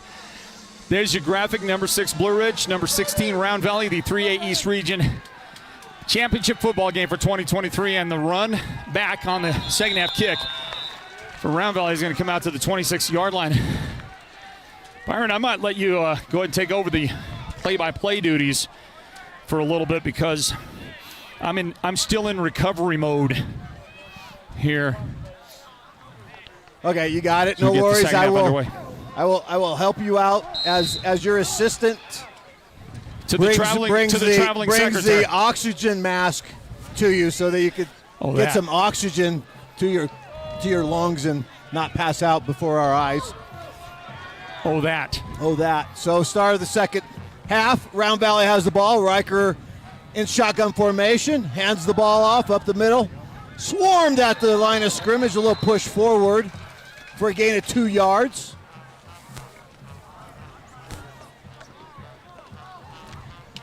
And we are underway. That microphone, by the way, wherever it ended up being on the other side, that's in the wrong position. So just to throw a shout out to Derek down there. At some point, please move that microphone back to its original position. If you know where it goes, but I think Derek knows where that thing goes. We're getting a lot of interference right now. So Derek, I think, knows where that thing belongs. He'll get it. Here we go. Going to ride that fake out the left side, and Riker is hit immediately. There was nothing for the handoff, and then Riker got hit right there. No gain on the play after the previous gain of 2. So 3rd down and 8 coming up for Round Valley. Well, that time exactly what you're supposed to do. As you mentioned, the one guy took the pitch man, the other stayed with the quarterback, and they were able to come up with a no gain. So can the Yellow Jackets get a quick and early 3 and out to start the second half? This play is going to dictate a lot of that. Early movement on the right side of the offense is going to be a pass caught at the sticks. Samuel James will immediately dump the receiver right there, but that apparent first down is not going to stand because there is a false start on the slot receiver on the right side. Or they're going to actually say illegal shift is the call. One way or the other, it'll be a 5-yard mark-off instead of a first down on a beautiful sticks route run on the far side of the field. So the reception will not count for Round Valley. The guy that caught it was Brett Jordan. We get to call Brett's name for the first time today. He is really one of those dynamic players for Round Valley, but he just hadn't been able to get into the action yet. You call out his name, but he doesn't get the catch. Yeah, that's a tough one. Hey, by the way, Scooter Sprott is going to make his way up here in a little bit and spend a moment on the broadcast with us as we get a fake, step up, and underthrown. And it was a lot of contact out there between receiver and defensive back, but the ball was way short of the intended receiver. You could see, and if we've got the replay, you'll see that Riker just never really could get his foot set and step into that throw, and that's why it came up way short. Yeah, but that's a pass interference call right there. That's a PI. It doesn't matter that it's short. Look, the receiver's trying to go back to it. The defender has his arms and he's dragging the receiver down. That should have been a PI, automatic first down for Round Valley. Well, they did not call it a pass interference. So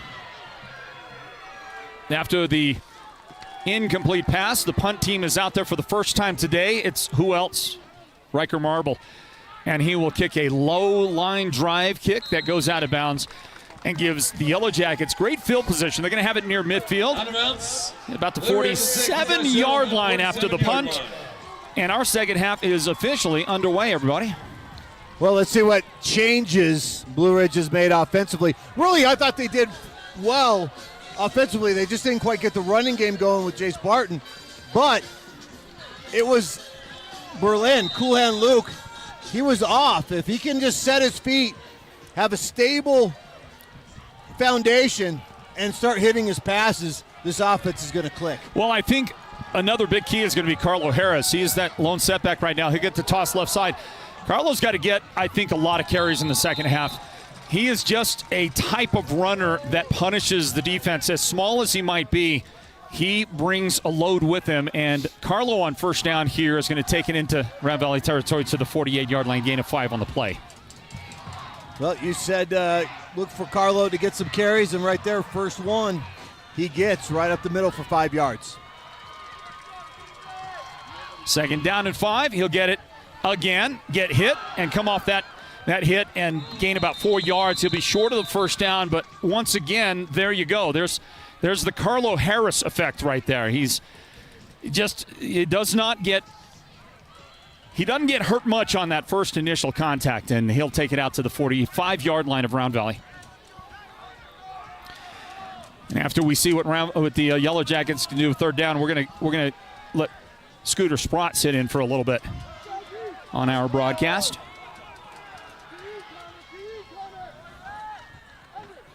Here is Carlo Harris for the first down, and he is going to fight his way across the 40-yard line. That right there that's what Carlo gives you. He is relentless running the football, and give him 8 yards and a first down for the Yellow Jackets. They're going to line up quickly.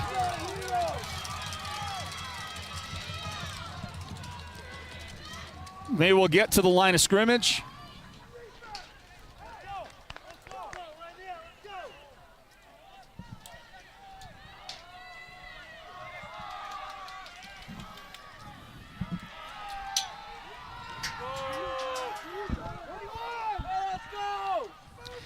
Luke Berlin looking to throw. And a roll is left and throw it away. Couldn't do anything with it. And he had to get rid of it. And that's exactly what he did. And I don't know how well Scooter can hear us, but he's dropped into our location area. Hey, Scooter, how you doing, man? I'm doing great. Doing great. Great to be up here. Great to see you. Thank you for coming up for the induction. Thank you. It was awesome. The Friday Night Football Show Hall of Fame, and you are inductee number 2. I heard your comments in there. Number 1 in our hearts, though, I'll tell you. Oh yeah, I wore my Player of the Year jacket for you tonight. Yeah, yes, you did. That's your Ed Doherty Arizona High School Football Player of the Year award that you won in 2004. 1994. What am I saying? 2004. You gave me a few years, about 10 years. Skip but the I generation. Appreciate that. You're not that young. Incomplete pass out there. 3rd and 10. We're gonna need you to get loud, Jackets. What do you think of the 2023 version of the Yellow Jackets? Well, I think they're obviously coming back. Jeremy's doing a good job of bringing them back to winning. Well, they got 1 loss on the season. Yeah, 8-1 record. As you see another incomplete pass out there on 4th down, and that is going to turn the ball over on downs the other direction. Well, the Yellow Jackets can't get the passing game. Sorry about that. 4th down coming up. I guess 4-down territory. They haven't been able to get the passing game ignited. Byron, the running game, they were running the ball nicely right there, and they just decided to go away from Carlo Harris. Yeah, I always saw him on that philosophy of whatever works, keep doing it until they stop you consistently. And they weren't stopping Carlo Harris, and all of a sudden they went to the passing game. Motion, and a flag is down on 4th and 10, and we're going to get offside on the defense. So that's going to move it forward. I believe it's going to be 4th and 5. Scooter, what was your favorite play that Paul Moreau would run for you? Well, what was it called?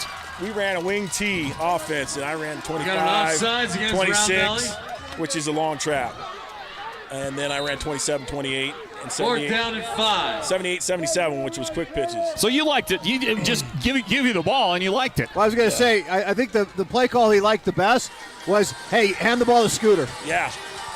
Just give me the ball, coach. Right? Well, here's something. My senior year, I probably didn't play 8 fourth quarters. Yeah. I might not have played 10 fourth quarters. Left the game early. Here's the reverse, and that's not going to work out too well.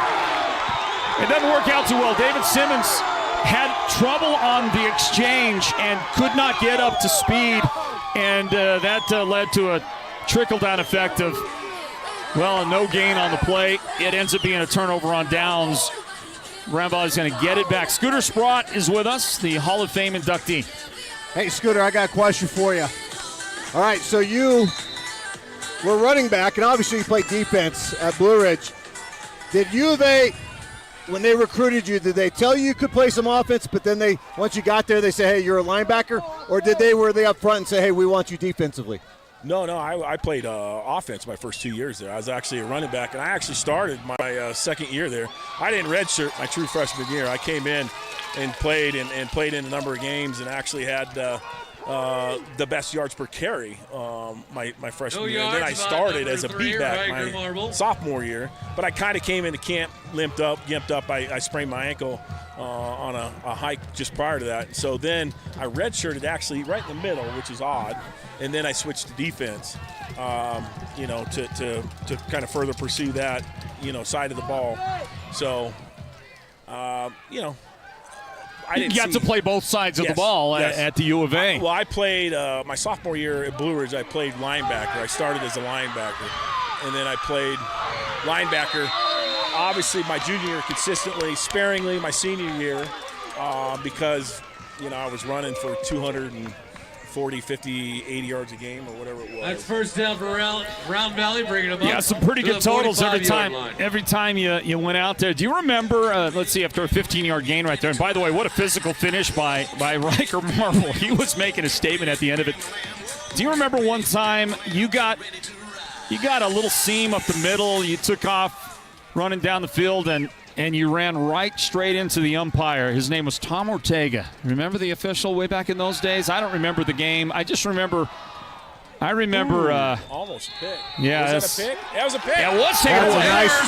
Nice interception right there by Sam. That was a nice play. Yeah, nice that was play. Sam James undercut the receiver to produce the first takeaway of the game for the Yellow Jackets defense. Marble right there, plenty of time to get rid of it. And he maybe floated it just too much, and Sam James clean all the way. Great job, and the Yellow Jackets have taken it away.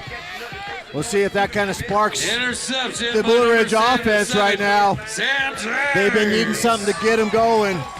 And that pick right there by Sam James, tremendous pick.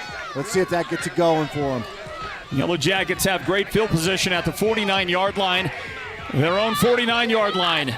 James, who got the interception, a split left. Simmons in the slot on that side, and a running back flanking Berlin. He'll roll to his left. He's got a little time to throw, but he throws short again. Boy, Luke has struggled all night. Luke's numbers, 2 of 13 for 25 yards. He's got to find his stride out there. And I would say, Byron, right now, I'm looking for Carlo Harris's number. Well, I agree. You should be looking for Carlos Harris' number. But I believe also, if you want to get a quarterback going, and Scooter, you played at U of A, you play at many different levels. Isn't it where this is where you kind of do some screen pass, some nice, easy passes to get the quarterback in the flow? Yep. You got to set him up to have some success and get him feeling some confidence back. And trying to do that here. He's actually got him right here. Yeah, he's going to find David Simmons for a big gain. I'm looking for flags. None are down. That one is going to stand on a completion and a first down, much needed by the Yellow Jackets offense. I would say this would be a heavy dose of runs right here. Try to get it down, punch it in the end zone here. Check the yardage on that for you. That was 23 yards on the pass play. Move the chains and a first down for the Yellow Jackets. Well, maybe something's wrong with Carlo because I don't see him out there right now. Yeah. Same. Can't find him. Here's the wraparound draw. Jace has it. Jace Barton is going to take it inside the 15. Well executed, the beautiful wraparound draw. Lots of yards there. Yeah, nice job right there. Great fake by Luke. Looking like he's going to roll out, but able to stick in the gut of Barton and gets inside the Round Valley red zone. To the 14-yard line for a gain of 14 for Barton. And now they're going to shift. Simmons solo on the left side and under center. Handed off. There's Carlo Harris. There's broken tackles. And there's Carlo Harris taking it into the end zone. A 14-yard touchdown. Hey, you've been calling for it this series right here. You want Carlo Harris? Well, Carlos Harris gets the ball and just piles his way into the end zone. And all of this on the momentum-changing interception by Samuel James, right? Yep, big play. But you know what? That little run by Carlo Harris, that reminded me a little bit of Scooter Sprott, not to be brought down. He's just going to run people over on his way to the end zone. Yeah, you got to run angry sometimes. All the time. The point after his block, and the Round Valley fans react. They love that, and they're going to hang on to the lead for now.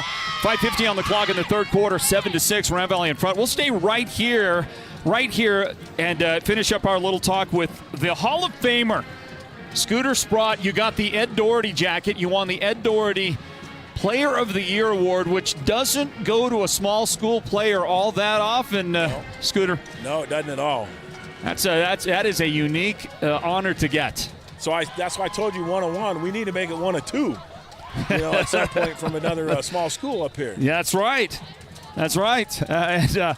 And we're still waiting on that person. By the way, P.J. London a couple of years ago was in the running for the Ed Doherty Award. With a touchdown at 5 minutes and 50 seconds. Unfortunately, he played for his dad was a head coach, and his dad was an offensive lineman, meaning his dad didn't like to throw the ball enough, okay? I would like to have seen P.J. throw it 30 times a game because he had that kind of arm. Well, you got to also understand Bob London was an offensive lineman, so that's what is he going to do, right? He's going to power the ball straight ahead. And he came under the Girardi era, and that's what they did is run, and then he was under Morrow, and Morrow ran, so. Here's the short kick, and it's fielded, brought back up the middle. And the tackle is made right around the 31-yard line. Well, Scooter, thank you for making possession. Thanks for making the trip up here. Thanks for spending the time. Congratulations on all that you've accomplished as a football player, and you set a standard that other kids aspire to.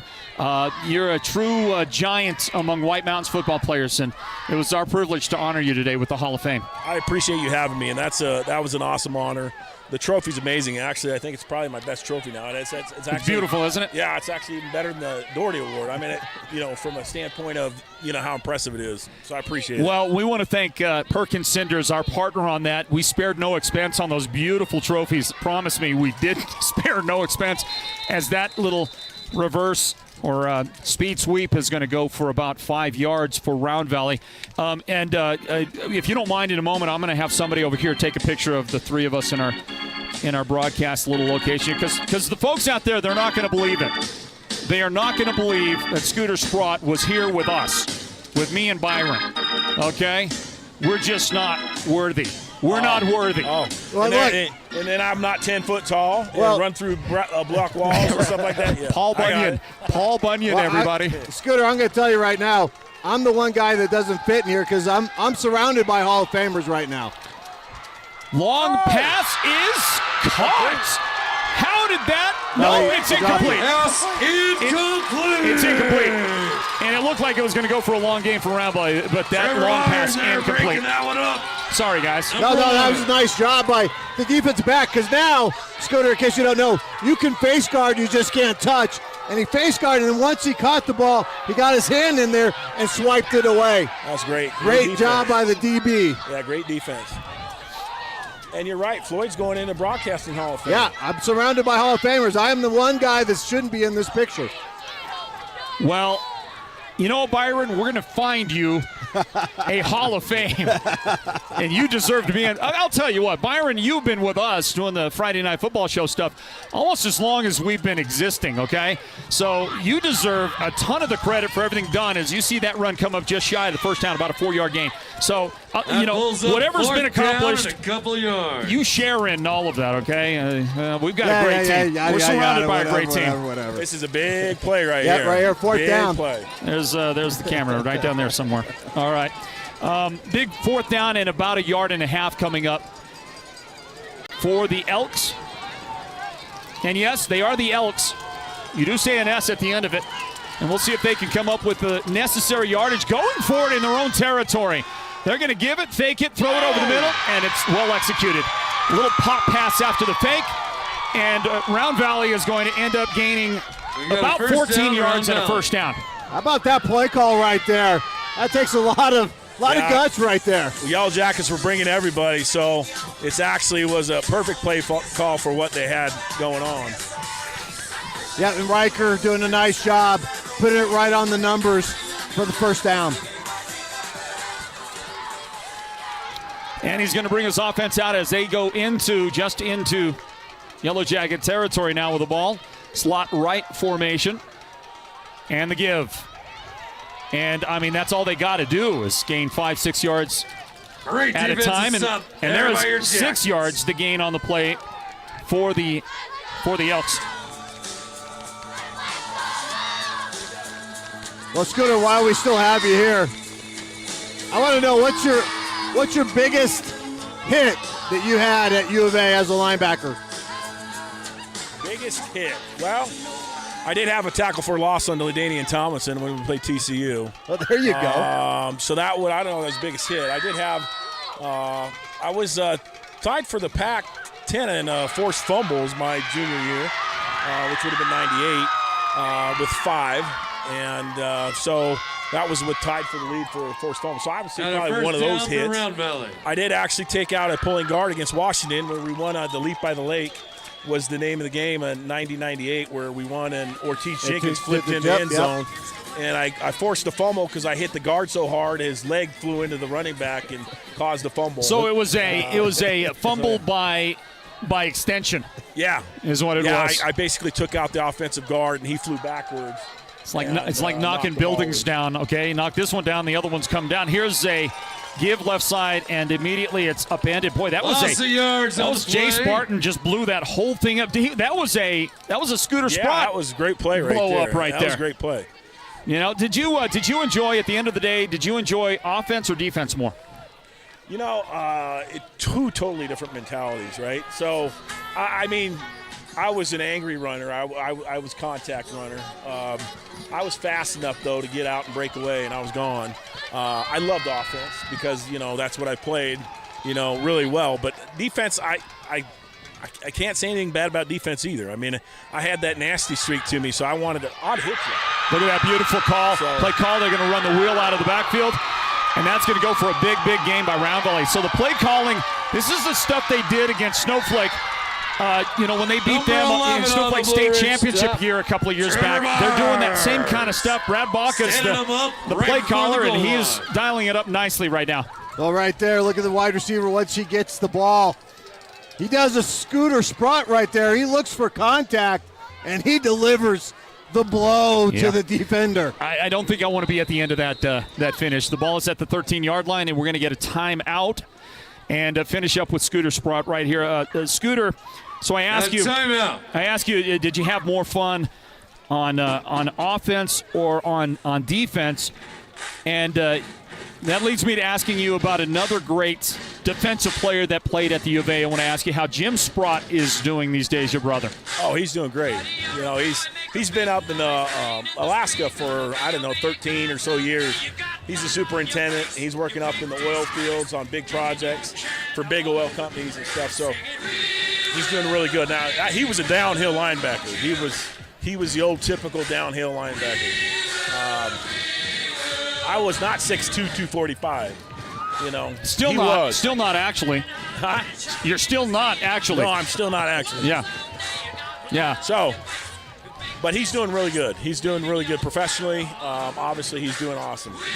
So, and I'm going to ask you also. Give me two names. Jim Sprott would be one of these names. Give me two other names. Blue Ridge Yellow Jackets that deserve to go into our Hall of Fame.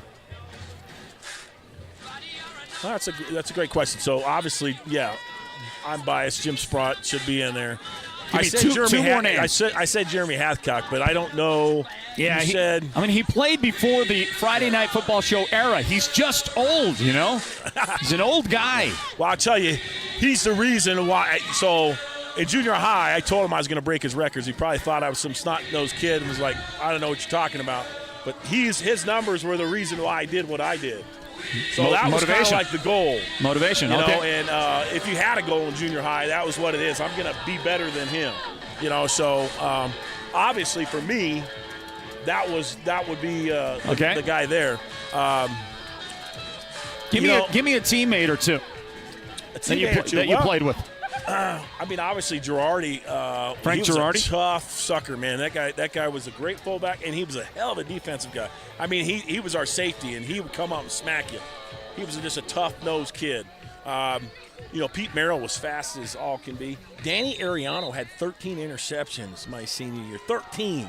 It's got to be a school record. I think I told you 7 or 9 the other day, and it's 13. It's got to be a school record. Yeah. So, I mean, you had guys that obviously everyone contributed a little bit. We had a great senior class. Russ Jones was a better quarterback than he was get credit for because you had a guy rushing for 3,000 yards on your team. Yeah, if you got a guy that runs, for 240, 250 a game, and another guy that runs for another 100, there's not much else offensively you can do. We set up the pass by the run back in that day. Right. That was the way football used to get played. Well, Scooter, we're gonna get back to the game here. We appreciate your time. Thank you. You are the man. Thank you for spending time with us, okay? Thank you for having me. You got it. There's the Hall of Famer now, Scooter Sprott, as Round Valley tries to pick up the first down on 2nd down and 4. Enjoy that trophy. He deserved it. He earned that thing. Yeah, just swing it around. Byron. There you go. Slide it in that little slot if you can.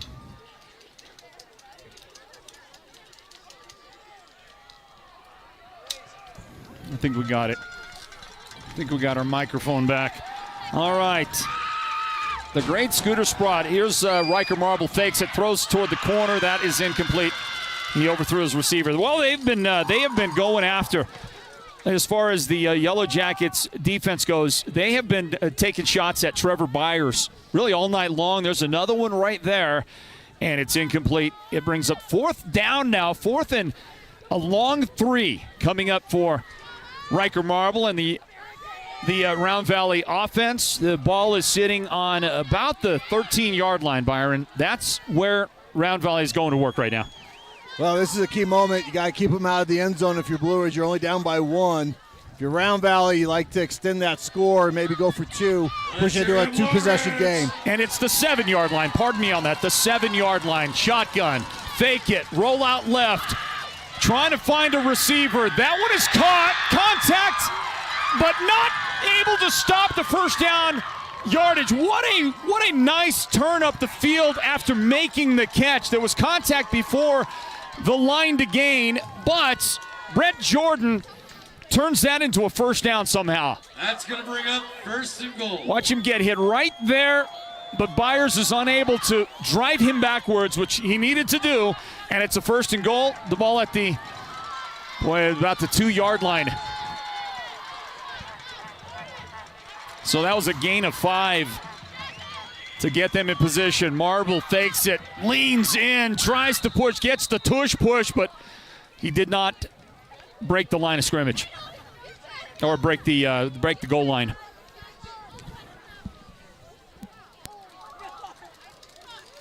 Second and goal. Well, I think as time expires in the 3rd quarter, I think that's what you do right there, Byron. You give it to your go-to guy. And this long drive that began at their own 30-yard line continues for Round Valley as they lead by 1, 7-6. Go to the 4th quarter, everybody. What a game. The 3A East Region Championship game at Paul Morrow Stadium, presented by Hatch Toyota. Back in a moment.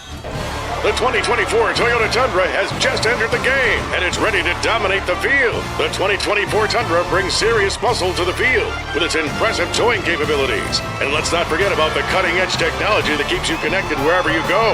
And guess what? We've got 50 of these bad boys, so don't sit on the sidelines waiting for yours. We're talking about driving away the 2024 Toyota Tundra starting at just $459 a month. It's at Hatch Toyota in the Northern Arizona Auto Mall. Your winning drive starts here.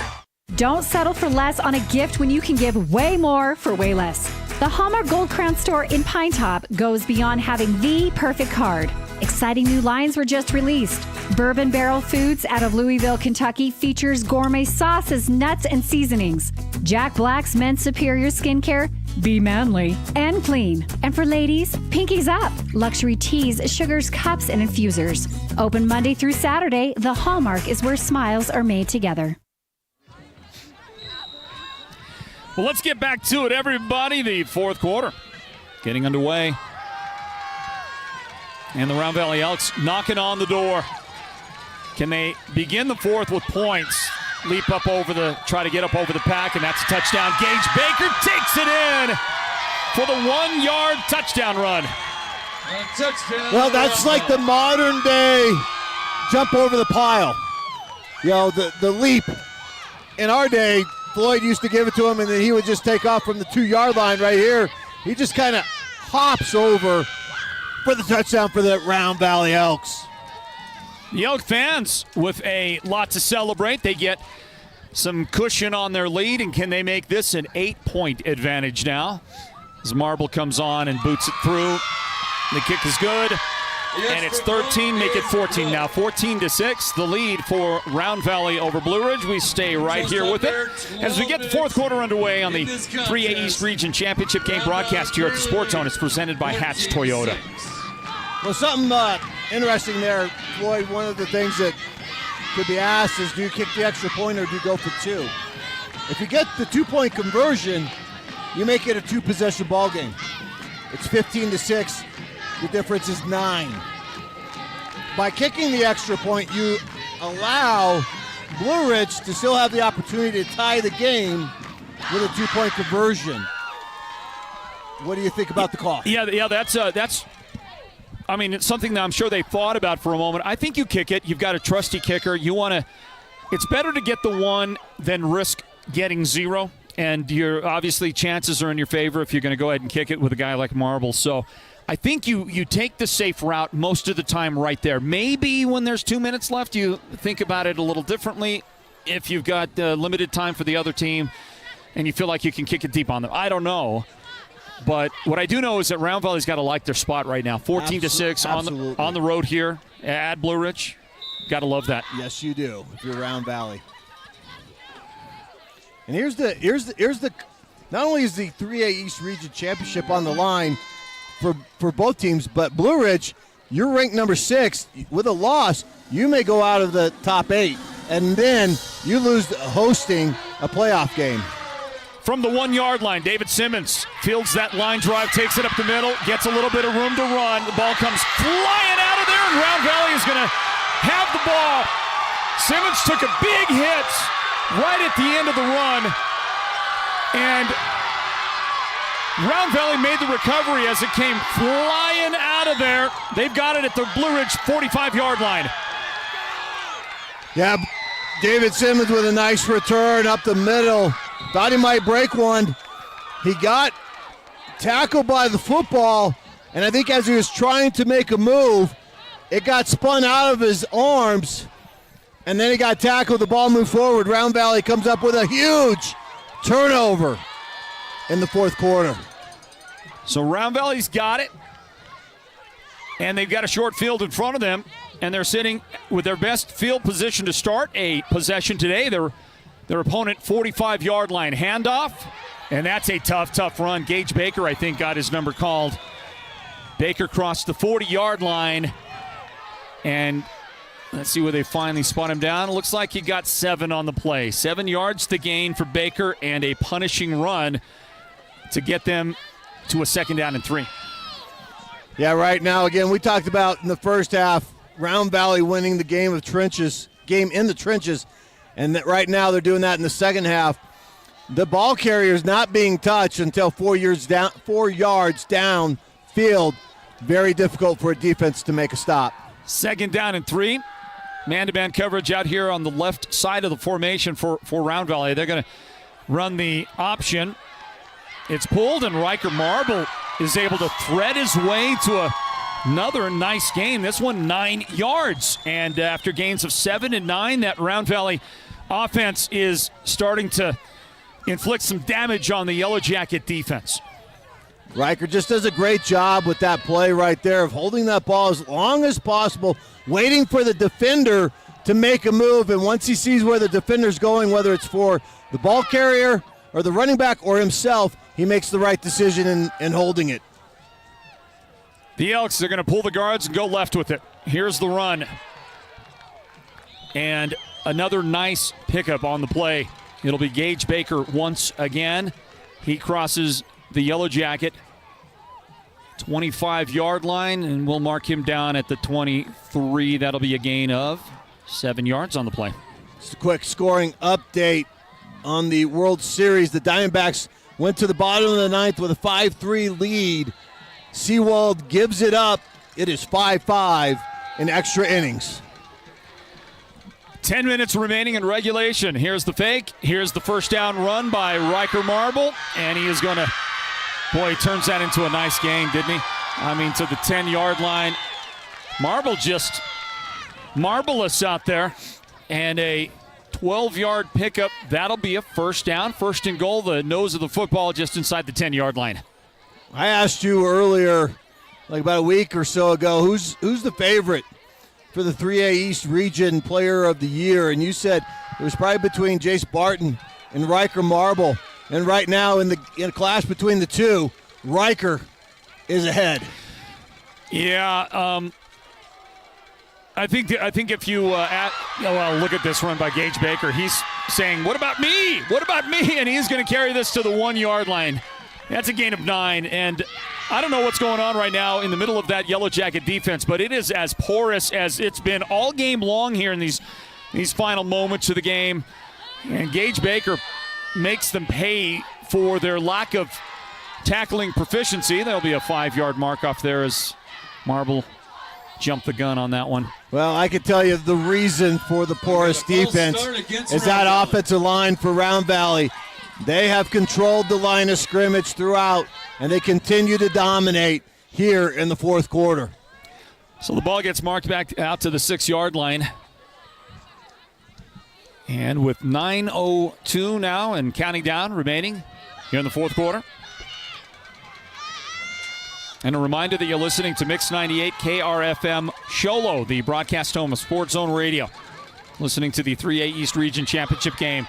There's Marble. Marble's been doing a lot of hurdling, hasn't he? And this time he is able to make his way into the end zone, and that'll be Riker Marbles.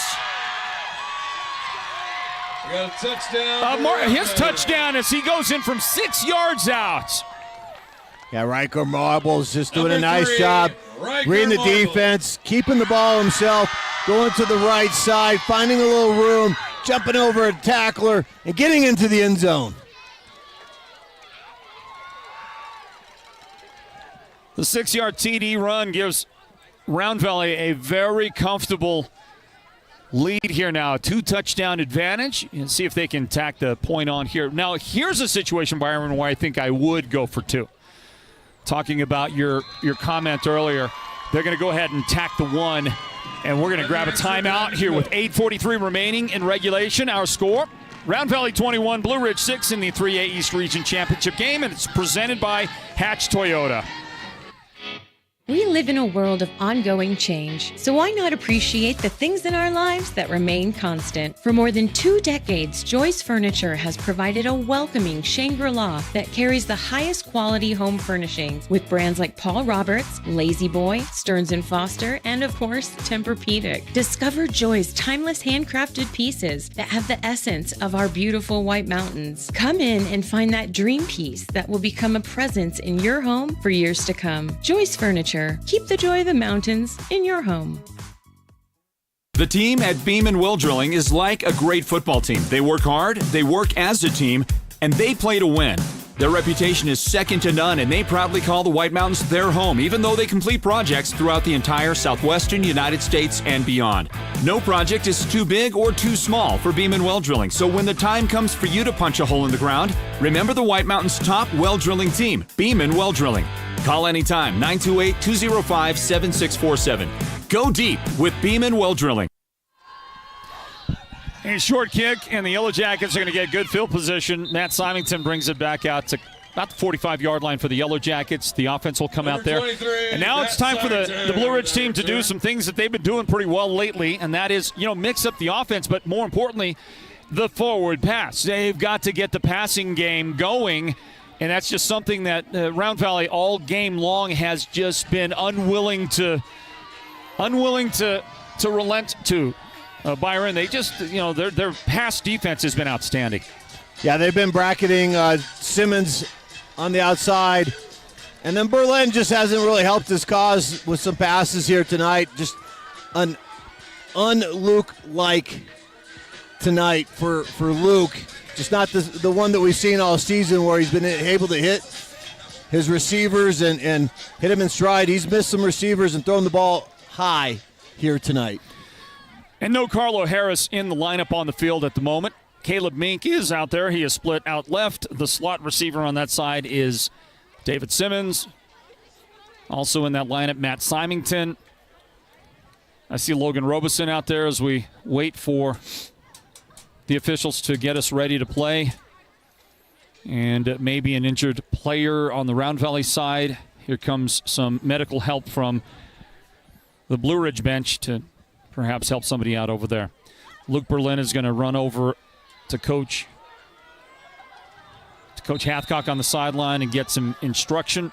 And that remaining of the skilled players, we call them skilled players when they're not linemen. It's no slight, but the other one is Jace Barton. And looking that direction. Yep, Barton. He's going to have to hold up, but he makes the catch, and that'll be the biggest pass play from scrimmage, I believe, in the entire game. For the Yellow Jackets, Barton is going to take that inside the 25-yard line, call it the 23. And let me tally up some yardage for you. Exactly 30 yards on the pass play. Yeah, right there, Barton got lost. He came out of the backfield. No one accounted for him for the Round Valley defense wide open. Throwing quickly, set up a screen right side. That one's caught. There's a big line of blocking in front of the receiver, and that's going to go inside the 5-yard line. So for the Yellow Jackets, nicely done. Nicely done to get the ball set up. It was Logan Robeson on the receiving end. Well, Logan did a nice job, but he had 4 guys in front of him. He just got ahead of them, and a couple of them took on one defender. He just needed to kind of wait back for one guy to give him that one block before the end zone. 19 yards, the gain on that play. Blue Ridge. And a timeout taken by the Yellow Jackets. That's the first, right? First spent by them in the second half? Yes. Coach Hathcock is exasperated right now. I don't know what went wrong. I don't know why he had to spend that time out, but that can be so frustrating. You're caught in a close game. You're down 2 touchdowns. You've got to do something right here, and you don't want to have to spend a timeout, especially after you've been able to work your way to the 4-yard line, Byron. You'd love to just get up on the line and run a play. I understand Coach's frustration right there. Yeah, absolutely. You don't want to. You're trying to save them because you know that you're going to have to make a defensive stand, and Round Valley's going to be in killing the clock mode. So you really hate to waste one here, but it's on the 4-yard line. Who do you call? Ghostbusters. Carlo Harris. Oh yes, Carlo. Yes. Well, I was looking around trying to find out where Carlo is. Yes, he is in the game on the field. Ball at the 4-yard line. Harris will get the ball. He's going to follow Jay Spartan left side, and Carlo Harris is just tough to deny, and he is going to make his way into the end zone for a Yellow Jacket touchdown. Number 12. How do you like a 3-play, 53-yard scoring drive that burned 44 seconds of clock? That's exactly the kind of drive you needed if you were the Blue Ridge offense. And if the Yellow Jackets could just take back that turnover, they're going to get 2 points, by the way, on the conversion. And once again, I think that was Carlo, wasn't it? It was. 2-point Same play. I mean, Carlo Harris is just he's the guy you want to make sure you steadily feed the ball when you've got to get something done. He just will not be denied. And there he goes. He got a great wall of blocking on that left side. You said it, Byron. Exact same play. Exact same play. Hey, if it works once, try it again. See if they stop it. And for Carlo, his second touchdown rushing today. The first one, a 14-yard run. This time, Carlo converts on a 4-yard TD run. The 2-point conversion added. And Round Valley's lead is 1 touchdown, 21-14.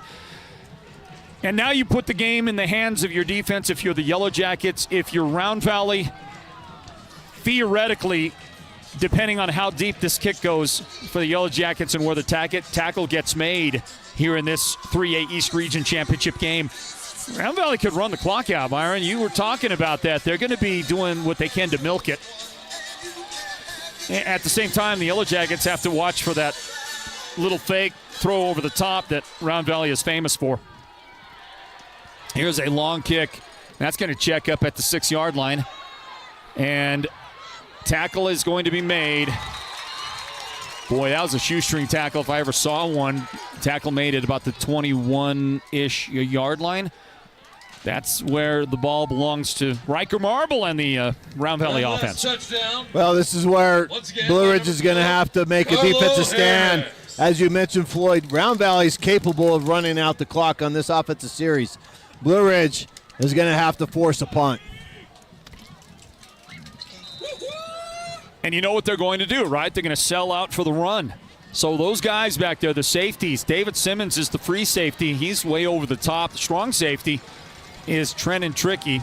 He's going to roll up just a little bit back there. Those guys have big responsibility right now. Fake it. And there's a flag down on the snap. And another nice gain, but we'll see. Well, maybe it didn't quite get as far downfield as I thought. We'll see the marker. Somebody was in motion at the snap when they ought not have been. Yeah, there was a little movement. You see it right there in the backfield. Hunter Krause from his linebacker spot calling it out, trying to give the official some help. And mark it off 5 yards. First down and 15 coming up. So this is another. You're worried about time. Do you take the penalty or do you decline it? Because then it's 2nd and 10. But here you're giving them an opportunity to run another play and more time off the clock. I think it was going to be about 2nd and 7. I think he had gained about 3 yards on that play. So, but a good question. 1st and 15. Obviously, they accepted it. Here's the pitch, and there's some good pursuit on defense. Trent and Tricky among those defenders getting there on the play, make the stop. Number 8, Trent and Tricky with and that tackle. Let's see the ball carrier. Well, it was Marble, then he pitched it. And his pitch man was number 24, who doesn't appear on the roster. Gain of 3.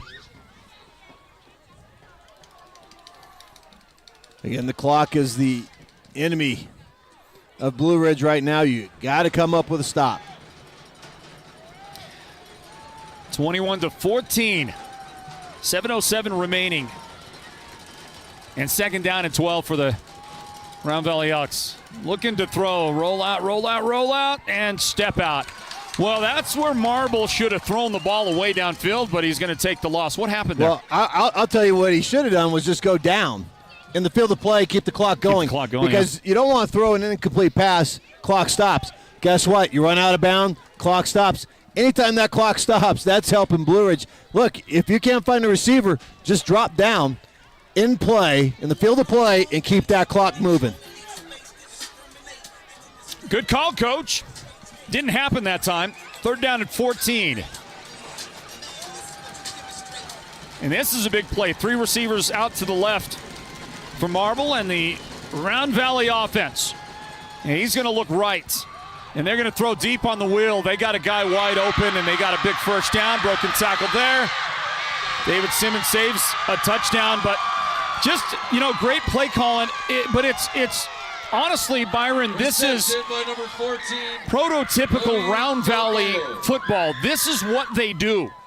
And you've got to be ready for it. They run the same sets, same plays. There's nothing new about it, and the Yellow Jackets just couldn't defend it. Well, not only could they not defend it, but look at that blocking up front. You didn't see a purple jersey coming near Riker Marbles right there. Gave him all the time in the world to find the open receiver and get a huge first down. Yeah, 50 yards the gain on that play, and now they can run it again.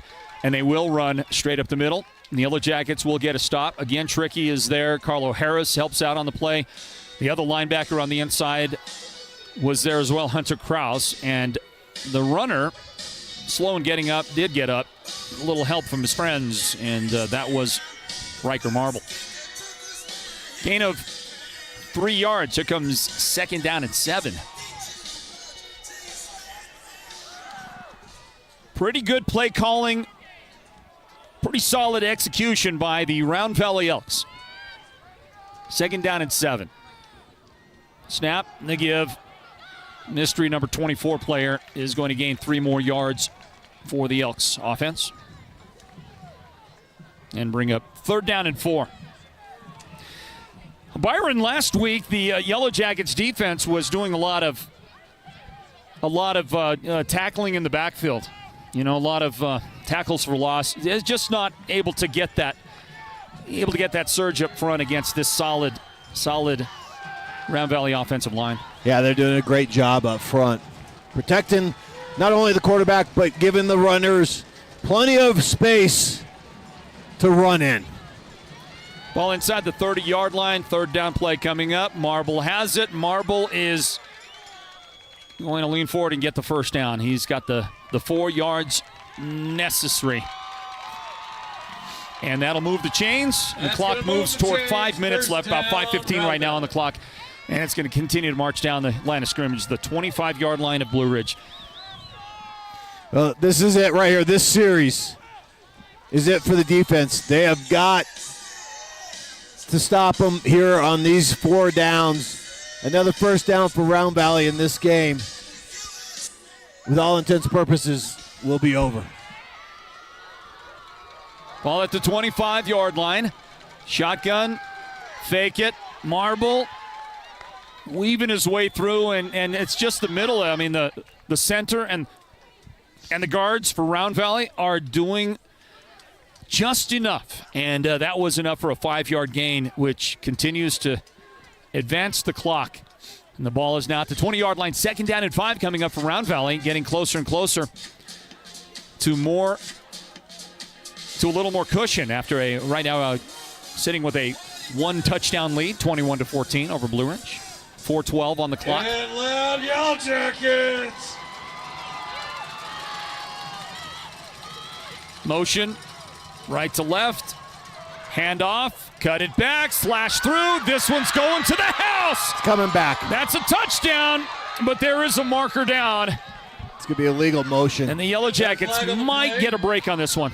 Did he turn up toward the line of scrimmage too early? I believe he did.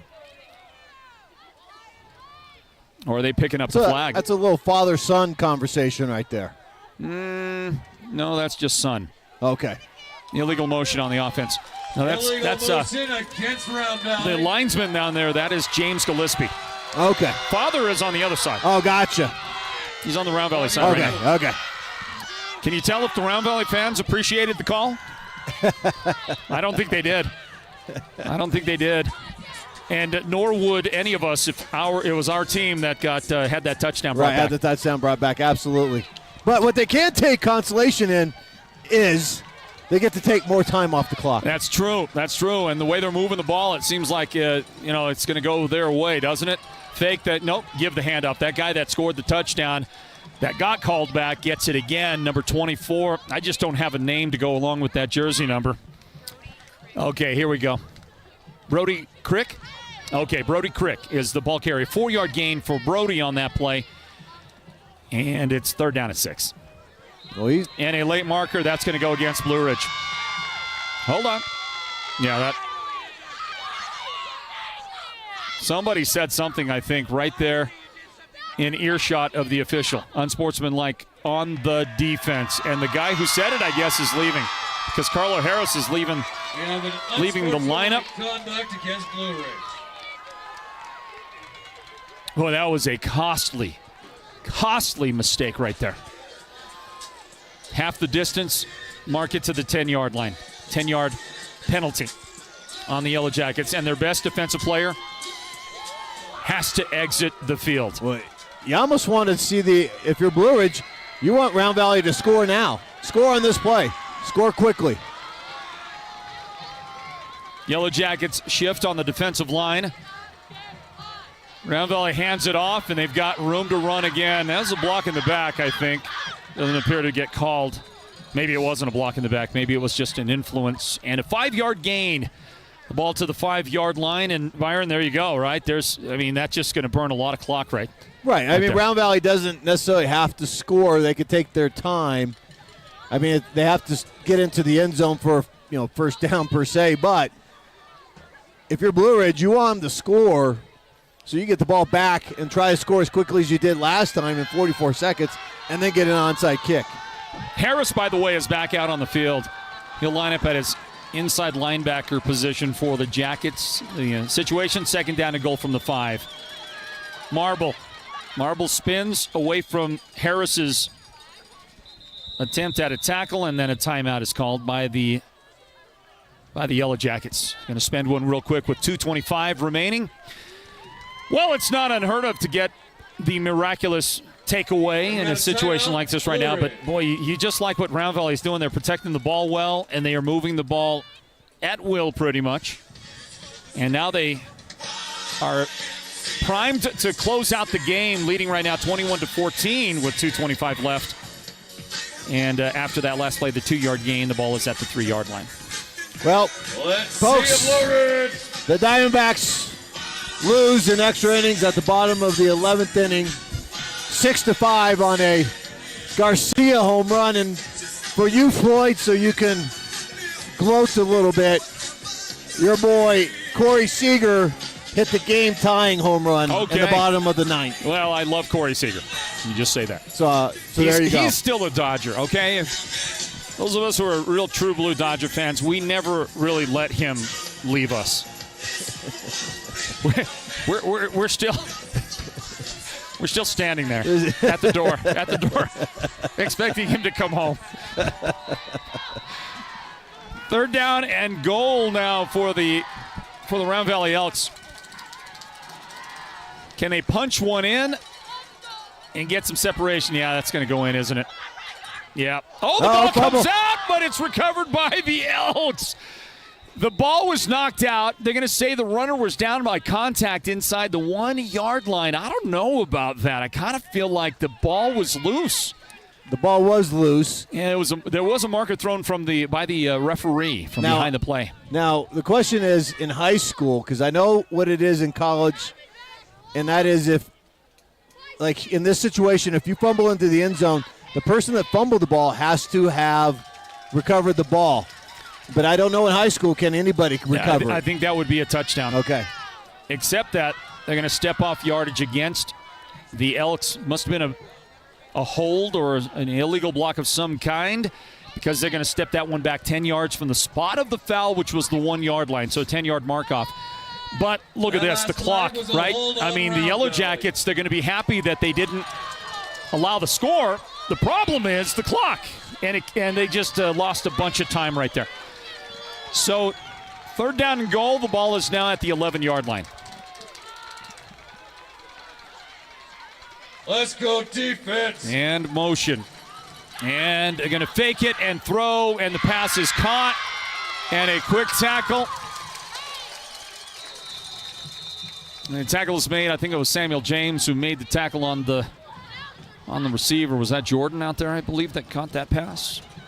And a Yellow Jacket timeout very quickly with a minute 51 remaining in regulation. And now 4th down is coming up. I mean, if you're Round Valley, you're doing one thing right here, right? There's no way you're going for it. No, correct. You kick the field goal and you make it a 2-possession game. That was a 4-yard pickup on the pass play.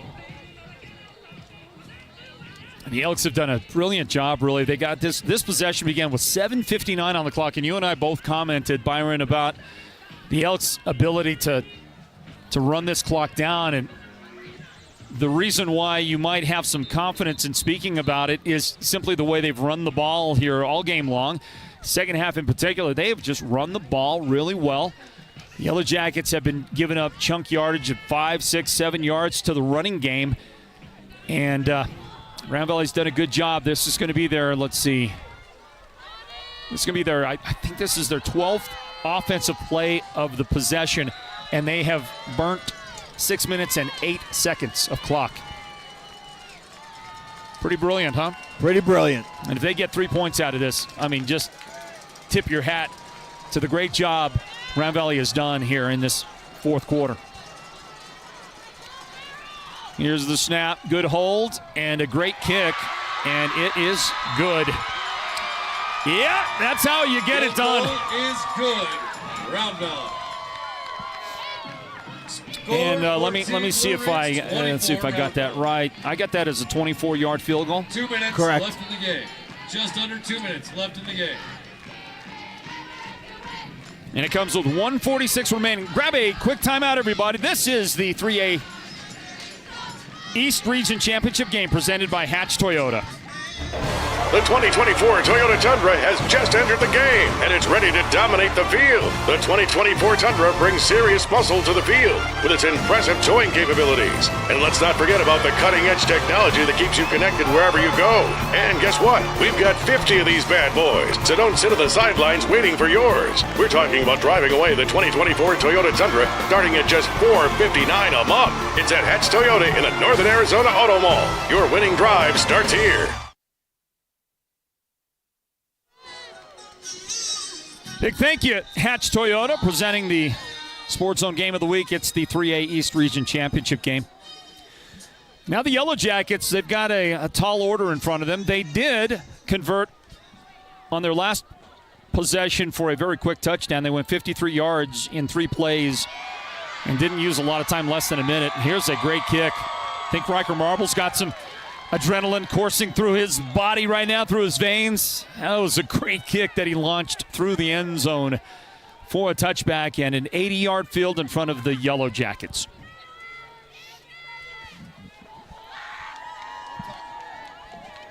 Tall task here for the Blue Ridge Yellow Jackets. Down 10 with 1:46, no timeouts. You're going to have to score quick.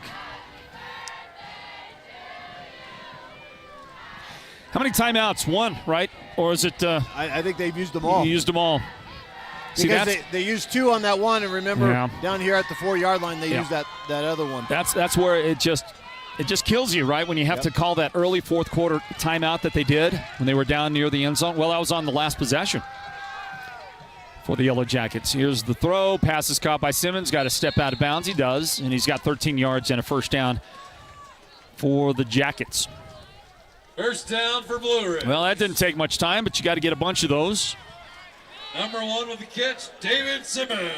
And we've got 1:41 remaining. Well, one thing you can be sure of, the hometown clock keeper is going to make sure he or she is very quick on the trigger. That's right. On the stop. Samuel James split out to the right. And it looks like Luke Berlin is going to look that direction. He's going to have to throw one away, and he does. He'll throw that out of bounds. And that'll be clean. He got outside the tackle box, got the ball past the line of scrimmage, yada, yada, yada. It's not an intentional grounding. And it will set up second down and 10. Stop the clock. Well, nice job by Round Valley all night long on both sides of the ball, offensively and defensively, just really not allowing Blue Ridge to do too much offensively, stifling them on the defense, and then on the offensive side of the ball, doing a great job of mixing the run and the pass and taking advantage of the Blue Ridge defense. Quick release and almost intercepted.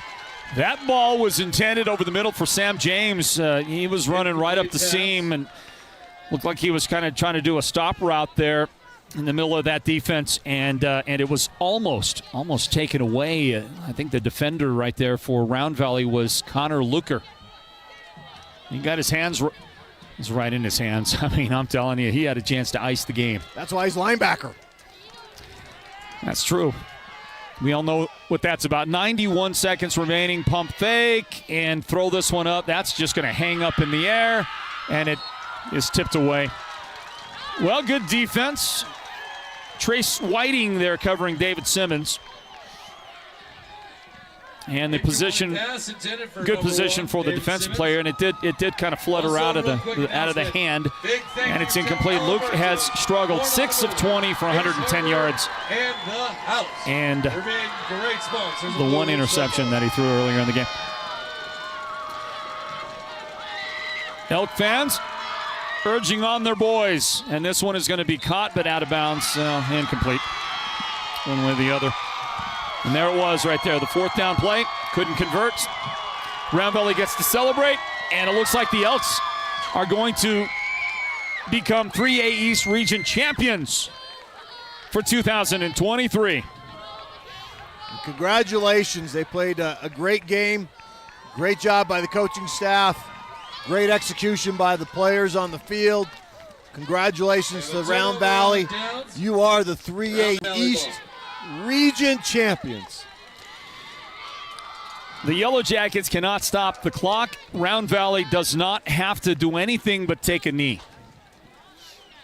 We'll see if they decide to run. That would be the chanciest thing that they could do. They are not in the traditional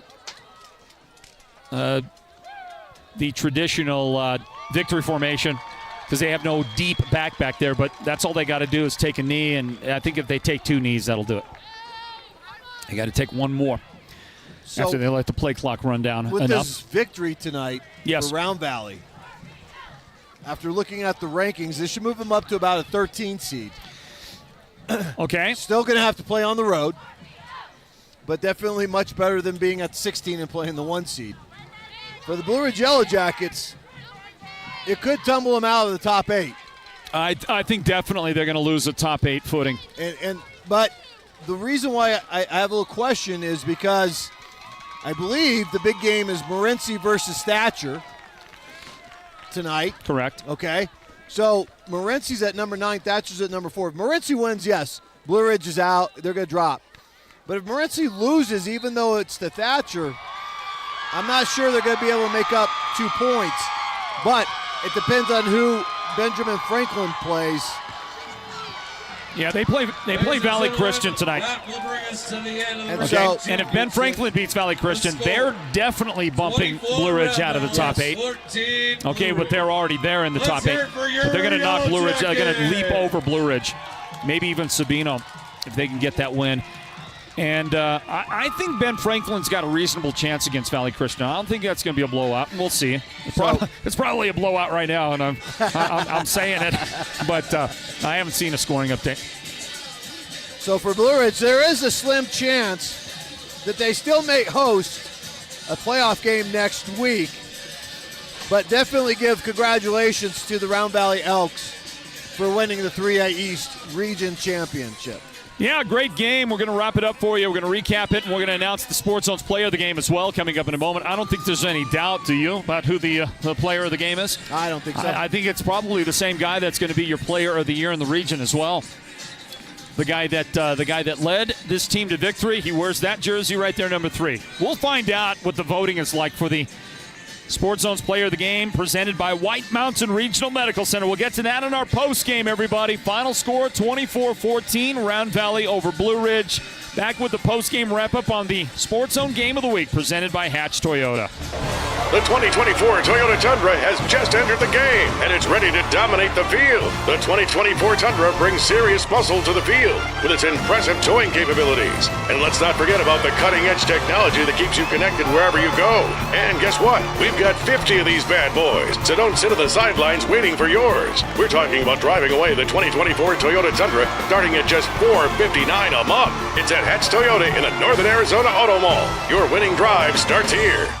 Tired of being tethered to your home or office for a reliable internet connection? Am I? Then listen up. Introducing the new 100 gigabyte hotspot plan from Naked Mobile. For $75 a month, you get 100 gigabytes of LTE hotspot data, unlimited talk, and text with unlimited 3G-like data after that. Plus, get the Samsung A12 smartphone when you switch to Naked Mobile today. Yes, please. Stay connected wherever you go. No contact, no credit check. Sign up today at nakedmobile.com or your nearest Cellular One store. The team at Beam & Will Drilling is like a great football team. They work hard, they work as a team, and they play to win. Their reputation is second to none, and they proudly call the White Mountains their home, even though they complete projects throughout the entire southwestern United States and beyond. No project is too big or too small for Beam & Well Drilling, so when the time comes for you to punch a hole in the ground, remember the White Mountains' top well drilling team, Beam & Well Drilling. Call anytime, 928-205-7647. Go deep with Beam & Well Drilling. We live in a world of ongoing change, so why not appreciate the things in our lives that remain constant? For more than 2 decades, Joyce Furniture has provided a welcoming Shangri-La that carries the highest quality home furnishings with brands like Paul Roberts, Lazy Boy, Stearns & Foster, and of course, Tempur-Pedic. Discover Joy's timeless handcrafted pieces that have the essence of our beautiful White Mountains. Come in and find that dream piece that will become a presence in your home for years to come. Joyce Furniture. Keep the joy of the mountains in your home. Win 2 premium tickets to see the King of Entertainment, Mr. Garth Brooks, up close and personal at Caesars Palace in Las Vegas. An $8,000 value. Thank you, White Mountains, for all your votes. Naming Mountain Mobile Auto Glass and Tint the best auto glass company in the White Mountains. And right now, when you choose us for your insured windshield replacement, you get to pick from 2 delicious steak dinners at Cattleman's Steakhouse and 2 movie tickets, or full-service car washes at the KK Express Wash, or a $100 gift certificate for window tint. And right now, your name goes in the hat to be drawn for 2 premium tickets to see Garth Brooks live at Caesars Palace in Las Vegas, including a room at Caesars Palace and spending money. Call Mountain Mobile Auto Glass and Tint today. 536-597. Mountain Mobile Auto Glass cash back. Not only does Perkins Cinders dominate site excavation, driveway building, and underground utility installation, they operate cinder pits and mines where they are literally crushing materials year-round, helping you get a load of this.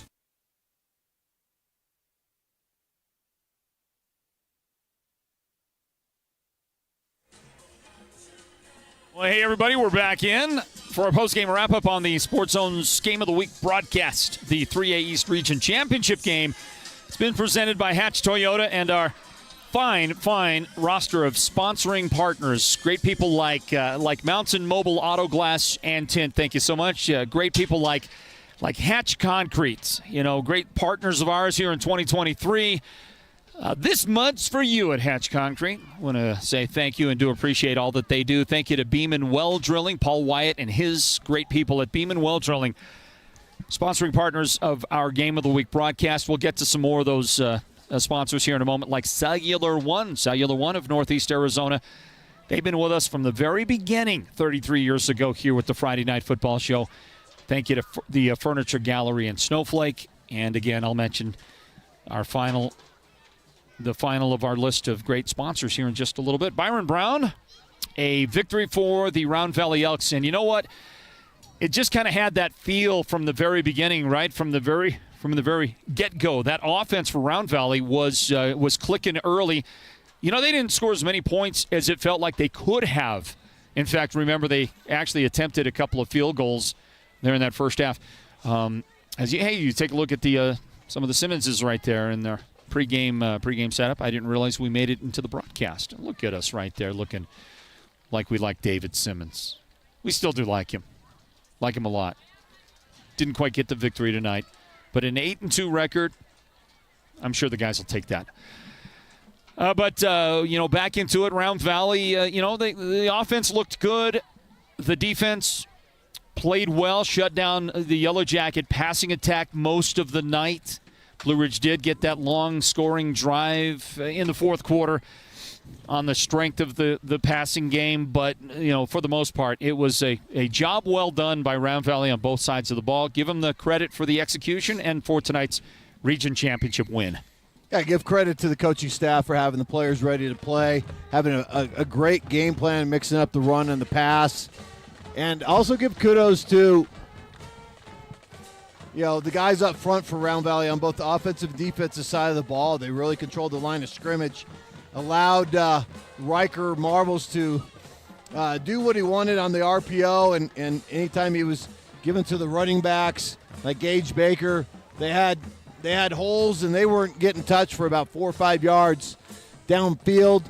So great job for Round Valley coming in here with the game plan and executing it from the coaches. And just being ready to play here tonight. And like you said, they pretty much dominated. They had, opportunities in that first half. They were stymied close, inside the red zone, the Blue Ridge red zone. Unfortunately, they were not able to come away with field goals on the attempts. But on the other side of the ball with Blue Ridge, really it's Coolhan Luke did not have a Coolhan Luke type of game. He was very off on his throws. Just really couldn't hit any of the receivers. Was high, had the interception, and then to some degree, questionable play calling there in the second half when you were riding Carlo Harris on the ground, and then all of a sudden the next offense series or that same series, they switched it and went to the pass when Round Valley was not able to stop Harris. So, I'm of the philosophy, and I'm not, again, coaching staff for Blue Ridge did a great job. When you're doing something well and the other team's not stopping it, keep going. Observationally speaking, Carlo was punishing the defense. He was getting those nice slashing 6-7 yard runs, and then all of a sudden they stopped going to him. And maybe he got dinged up. I don't know. Maybe he took a hit. Who knows? Maybe he was slowed, and coaches decided, well, we need him more as a defensive player than we do as an offensive one. We got other guys. So let's go ahead and kind of shift gears. But you certainly would have loved to see a lot more Riker Marble tonight than what you ended up getting. And but one way or the other, a great victory. And I say Riker Marble, I meant to say Carlo Harris. But one way or the other, a great finish for Round Valley. Let's look at the stats here. And Round Valley, you got to love this. Time of possession. Are you kidding me? Round Valley's offense just absolutely murderized Blue Ridge on time of possession. Out of 48 minutes of regulation time, Round Valley had the ball 34 minutes and 46 seconds. Wow. Wow. 34-46. Wow. Blue Ridge had the ball for 13 minutes and 14 seconds. You know, think about it, right? I mean, north of 66% time of possession for Round Valley. A great job. 383 yards, 21 first downs for the Elks. They averaged 5.9 yards per offensive play. That's how you get it done in a region championship game.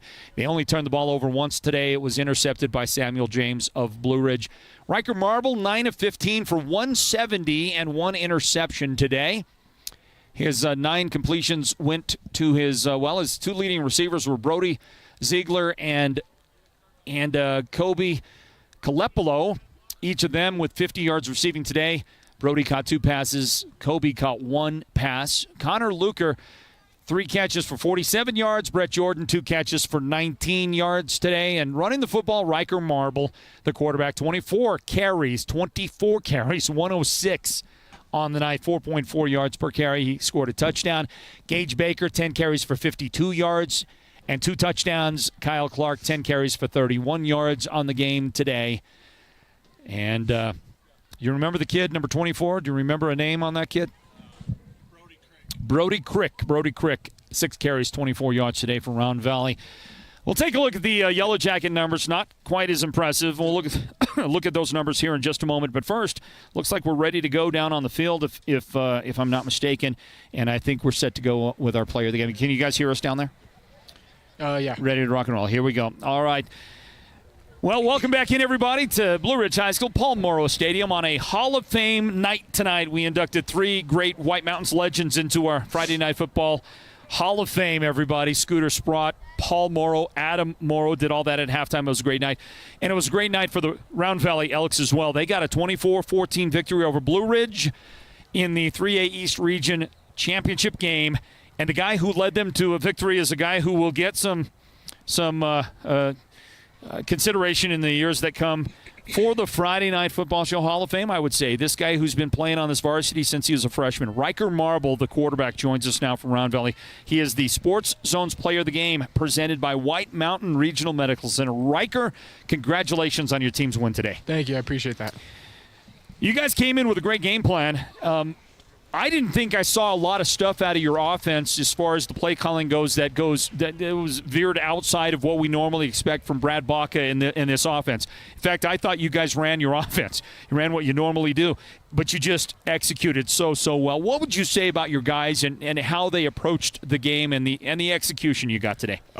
So our goal was to make them come out here and beat us. We knew we were the team to beat because, we've been through it and we have the confidence as a team that we can beat pretty much anybody. So our goal is to make them beat us. We don't want to change anything up and make it too difficult for us. And play calling was great. And, I'm super proud of the guys, especially the O-line, for executing on everything. Well, Riker, you talked about right there the O-line, because I thought they did a tremendous job for you guys here in this game. They really dominated the trenches against Blue Ridge here this evening.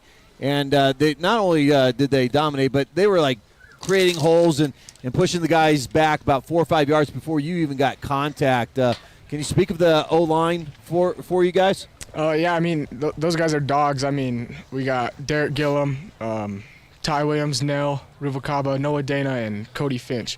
Those guys were dogs out there today. Super proud of them. Not giving up physically, but also mentally, because being in the trenches, it's not easy. So I give them full credit for a lot of tonight's win. Hey, Riker, what is the relative health of the team? We haven't just gotten a lot of chance to see Round Valley much this year, but we watch what we can and take a look at what you guys are doing. You've had just a solid year all the way along. I think you're the leading candidate for Player of the Year in the region, especially after you guys got the win today and what you did today. But overall, how do you guys feel the team is looking right now going into the playoffs? I think we look pretty good. Nobody's seriously hurt, just little bumps and bruises, a little banged up. But other than that, I think we're ready to go. That's Riker Marble on your screen, everybody, right there. He is the Sports Zone's Player of the Game. That's brought to you by White Mountain Regional Medical Center. Riker, I gave you the numbers. I don't know if you heard what we had for you tonight. Very efficient throwing the ball today, 9 of 15 for 170.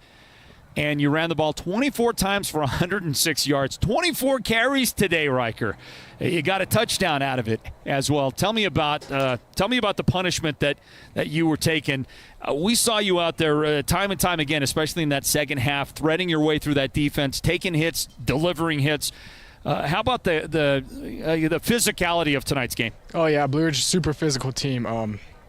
I know I'm gonna be feeling it for the weekend at least, and I mean there were a couple times I even had to tell him like good hit, dude. You stuck me right there. Like I'm feeling it for sure.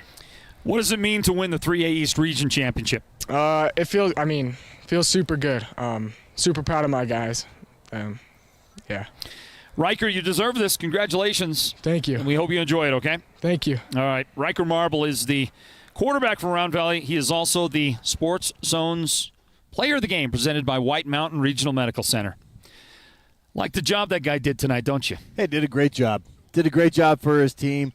I thought he did an awesome job, and it really was difficult for the defense of the Yellow Jackets to really key on one person because of the job that he did as a quarterback, where he really held on to the ball at the mesh point, and anytime a defender made a move, he was able to keep it or make the play where the defender was just out of the play, and then they got a positive play out of it, and because of that, it really opened up the offense and the running game for Round Valley and the passing game, because there's a couple times where he took it out at the last minute and was able to make the pass.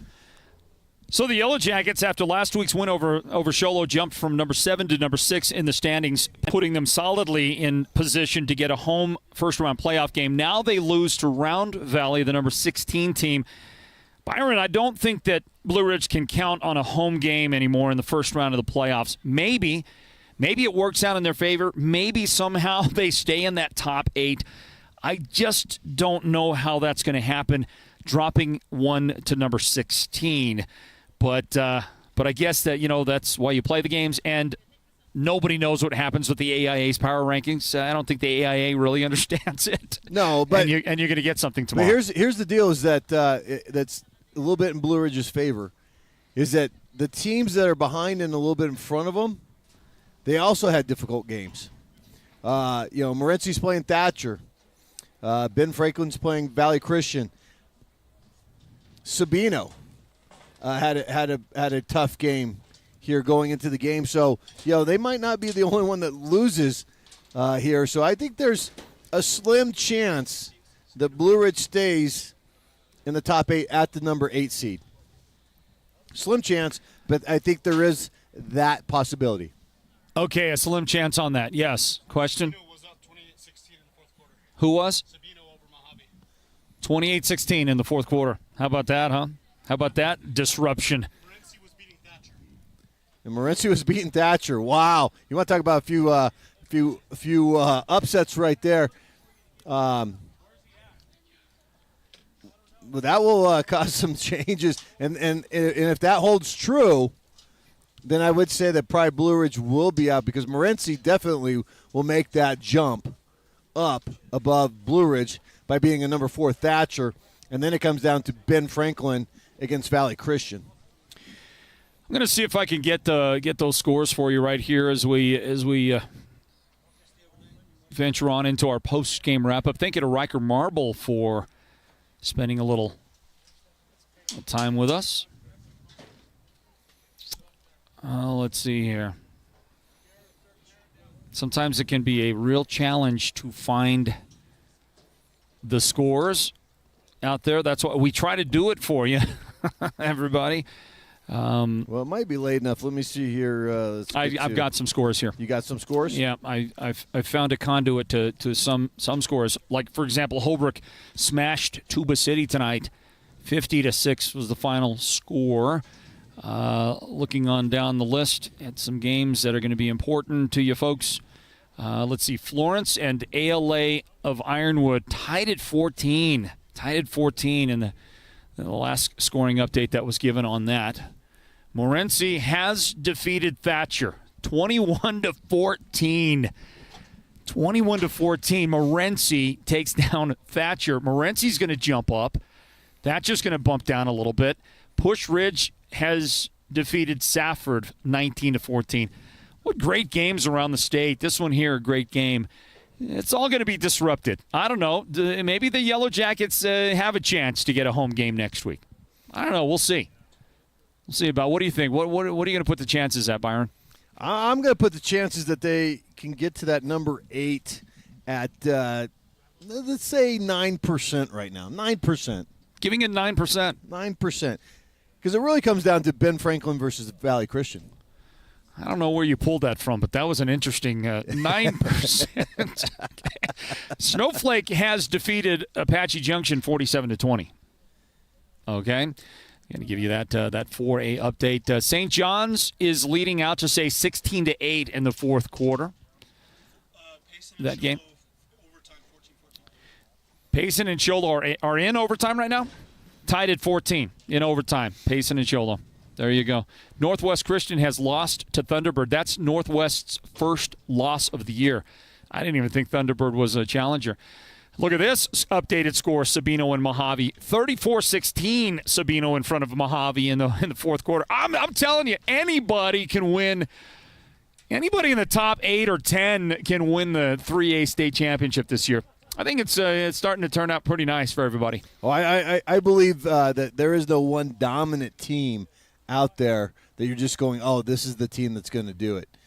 Definitely, as you said, I think there's probably about 8 teams out there that can win it. Yeah, you know who might be the front runner at this point? Valley Christian. They have just destroyed. They've pummeled Ben Franklin 42-14. The final score. Valley Christian big right now. Well, they did win 42-14. Well, I think with that win, let's see. I'm going to say with that win, Blue Ridge makes it into the top 8. Okay, so you don't. Yeah, Ben Franklin shouldn't advance beyond number 8, right? So they lost. They were 8, and they lost. And they lost to number 3. Well, but you see, the Yellow Jackets lost to number 16. So you see what I'm saying? Right. But again, Round Valley is going to move up to, again, like 13. So I think, a little bit of that power points. And as we all know, it depends on who you played before, how well they do. Look, I will say this. You would think, for sure, Morenci is going to jump Ben Franklin into the top 8. Absolutely. Okay, and replace them. Sabino at number 7, losing today. No, they won. They're beating. Oh, yes. They're beating Mojave. Yeah, that's right. They're a big win. So they're beating number 1. Sabino's going to jump. They're going to can stay in the top 8 and jump way up there. ALA West Foothills. ALA West Foot. We got to get us a score on the ALA West Foothills situation and see where that one rests. Yeah, they're playing Dysart. Yeah, and you just think they're going to win that game, right? It's kind of what it feels like. Randy Reisdorf's team winning in the fourth quarter. ALA Gilbert North beating Notre Dame Prep 34-7. 34-7. Looks like they're going to win that game. Congratulations to Coach Reisdorf. And how do they go down to number 25? Apparently Max Preps decides, hey, our rankings are going to be we have top 25. Yeah. They're gonna rank a lot of teams in every conference. Let's see, Coolidge beating Crisman late in that game. Crisman hasn't. I don't know if they've maybe one victory this season for them. Let's see the Mogollon Mustangs. Let's see if we can get a score on that one. And we don't have an updated score on Mogollon taking on the Centurions of Cicero Prep Academy. And we'll get you a score on that as soon as it's made available. Coconino in a high-scoring shootout has defeated Prescott 42-37. And still we're trying to find that ALA of ALA West Foothills score. And it evades us for the moment. Folks, we'll grab one real quick timeout here and return in a moment to wrap it up from Blue Ridge High School. Say our last goodbyes here in just a couple of moments. Can we grab that playlist commercial break? It's called Post 1. If we can grab that, That would be a big handy help right there. So we'll take our final break here, and then our final thoughts in the postgame wrap-up of this 3A East Region Championship game.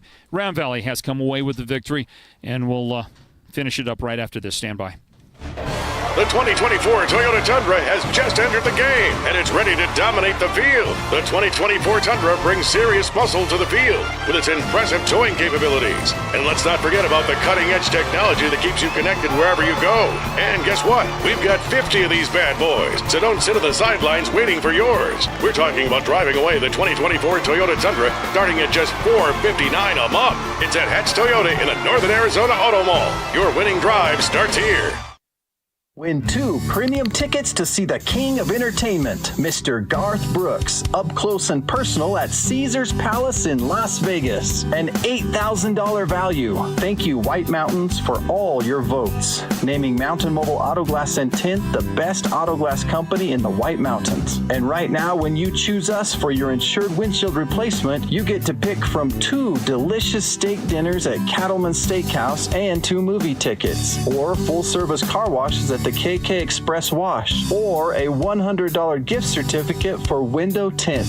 And right now, your name goes in the hat to be drawn for 2 premium tickets to see Garth Brooks live at Caesars Palace in Las Vegas, including a room at Caesars Palace and spending money. Call Mountain Mobile Auto Glass and Tint today.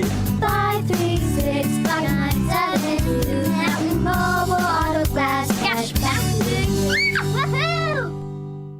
Not only does Perkins Cinders dominate site excavation, driveway building, and underground utility installation, they operate cinder pits and mines where they are literally crushing materials year-round. Don't just finish a construction job, crush it. Perkins Cinders, helping you get a load of this. When words are just not enough, to celebrating an everlasting love or brightening your home with a splash of color, the Bloomhouse Floral Design Shop in Pine Top is your floral design partner. Beautiful spring blooms are ready for grab and go. Want to deliver flowers often but don't want the hassle of trying to remember? Bouquet subscriptions are now available. The Bloomhouse, open Monday through Friday from 9 to 5 and Saturday from 10 until 4, is dedicated to bringing the beauty of nature to all. The team at Beam & Will Drilling is like a great football team. They work hard, they work as a team, and they play to win.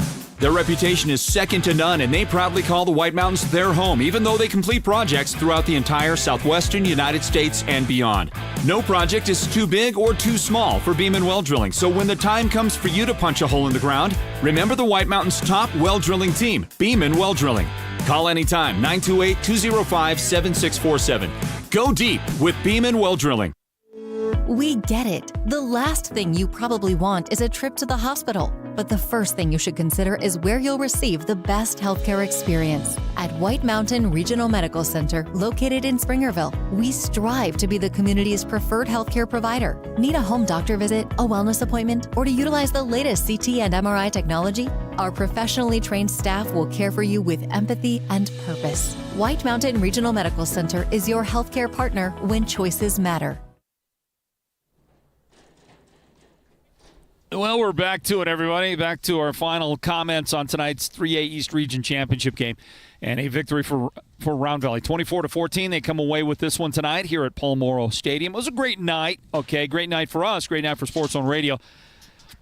Not a great night for the Blue Ridge Yellow Jackets in the end. Issues up front. You see a great play made right there on that replay you looked at. Nice job. Let's give a shout-out and some credit to Jose Bastillos, who did play pretty well all night long on that line for the Yellow Jackets. But overall, it was the trench warfare, Byron. It belonged to Round Valley. They won it on both sides. They won it on the offensive side. They won it on the defensive side. And you begin right there because so much of the time it is whoever wins the line of scrimmage is going to win the football game. And then as you watch a run right there by Carlo Harris, you had to ask yourself sometimes, is there a problem with Carlo? Because as he was getting ahead of steam and running the ball well in the second half for the team, he'd run it 2 or 3 times, and then they'd go away from him. And I don't know if he was taking some punishment. I don't know if he was getting hobbled or getting slowed or what was going on. But he looked like a weapon that didn't get utilized quite enough tonight. And then, of course, the Yellow Jackets just couldn't throw the ball very well today. Yeah, I give credit again to Round Valley coming out here with a great game plan. Credit the coaching staff.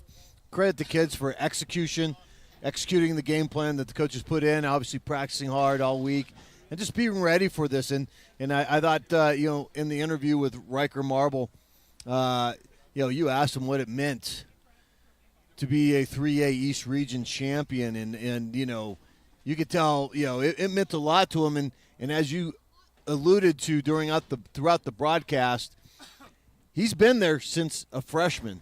I mean, it's a 4-year journey. Here he is as a senior with the opportunity at one of your rivals' home fields to get your first region championship, and he did everything possible that he could do to get that, and it worked out well for him. He had a great game, was the Sports Zone radio player of the game, and had the interception. Actually had 2 interceptions. One got called back on a pass interference that was not a pass interference, but had a great game and just really was able to lead his team forward to a victory here tonight.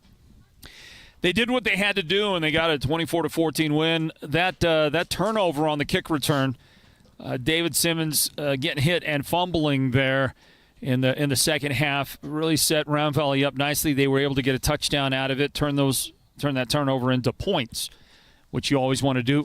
The Yellow Jackets did the same thing. They got an interception that they were able to turn into points of their own. So a nice answer for them in a moment, but it did precede the kickoff fumble that set up Round Valley nicely and kind of killed a lot of momentum that Blue Ridge might have had at that point of the game. And that's how it ends up going. Let's take a look. We looked at the Round Valley stats a moment ago. I do want to just mention the scoring on this one. Round Valley did open it up with 1:01 on the clock in the first quarter, and Gage Baker scored the first of his 2 running touchdowns for Round Valley at that point. He took it in from 11 yards out, and the Riker Marble point after made it 7-0, and that was our score, 7-0 going into halftime. In the second half, Blue Ridge was able to get their first points of the game with 5:50 on the clock in the third quarter. Carlo Harris, 14-yard touchdown run, and the point after failed. Round Valley led 7-6. The Round Valley would score shortly thereafter. They were, their next possession, as a matter of fact, was a 70-yard scoring drive, and it culminated with 11:55 on the clock in the fourth quarter. It was a Gage Baker 1-yard touchdown run to finish off that 70-yard drive, and a 14-6 lead for Round Valley after Marble again converted on the point after. Shortly thereafter, when the kickoff return was fumbled, Round Valley was able to take it in on a short field, 45-yard, 6-play scoring drive, and that 6th play was a Riker Marble 6-yard touchdown run. Round Valley 21-6 at that point. Carlo Harris was able to score a moment later on a 4-yard touchdown run after the Yellow Jackets took the ball 47 yards in 3 plays there and scored with 7:59 remaining in the game. That got it to a 1-touchdown game, 21-14. Round Valley with the lead at that moment. Then the Elks went on a very long, time-consuming drive that ended up eating up the better part of 6 minutes of clock, and then got a 24-yard Riker Marble field goal to finish out the scoring, 24-14. The Yellow Jackets could not do anything with the ball when they had it at the end. Made some mental mistakes, but it was too late at that point, really, for the most part. Anyway, that's how the scoring ended, and you congratulate the Round Valley Elks. What a great job they did today. They are your 3A East Region champions. And Byron, one more real quick thing. What do you think is going to happen with Round Valley now in the rankings after today's win, and what do you think happens to Blue Ridge? Well, I think Round Valley moves up to 13. I saw that Gilbert Christian had a big win today, and they were at 15. So they're going to move up with Round Valley. I think, Gilbert Christian 12, Round Valley 13. So that will put them at least playing the number 4 seed, I believe. 1, 16, 2, 15, 3, 14. So the 13th seed, they'll be playing the number 4 seed, which I don't know how the top of the rankings is going to go after we saw some of the scores, because Thatcher was number 4. They lost to Morenci. So I think Round Valley moves up to 13, And right now, I think Blue Ridge, man, I think there's a slim possibility that they could get number 8, but I think they go to number 9. I think they're going to be traveling next week. They're going to be on the road. A lot of big games and some more upsets that we saw. Sabino being the number 1 team right now. Morenci beating Thatcher. So, they got teams going up. And then Ben Franklin lost, but they lost to a number 3 team. I think it's real close, but I think Blue Ridge gets into the number 9 spot. Not quite at number 8 to host a game next week. Well, tomorrow morning, the AIA is going to have their bracket show, and we're going to find out who gets into the playoffs, who is where they're seated, and who's going to be matched up in the first round. We'll see if the Yellow Jackets are somehow able to hang on to a first-round home playoff game. That would be here next Friday night, right here on this field, Paul Morrow Stadium. I want to thank all of our great team for their work today. I want to thank especially, let me throw some individual names out there. First of all, say thank you to Sam Peterson and Perkins Cinders. Sam did a great job today in our induction ceremony for our first 3 Blue Ridge inductees into our Friday Night Football Show Hall of Fame. Those were Scooter Sprott and Paul Morrow and Adam Morrow, the great Morrow combination there. And, of course, Scooter, the all-time greatest running back in White Mountains history. Can I say that? All-time greatest running back in White Mountains history? Yes, absolutely. Yeah, I thought I could. I just wanted to get your permission there. Sure, absolutely. It was a great halftime ceremony. Lots of fun. Thank you to the 3 of them. Thank you to Adam Morrow and Scooter Sprott for making the trip here, being with us today, and to do that induction. The crowd was great.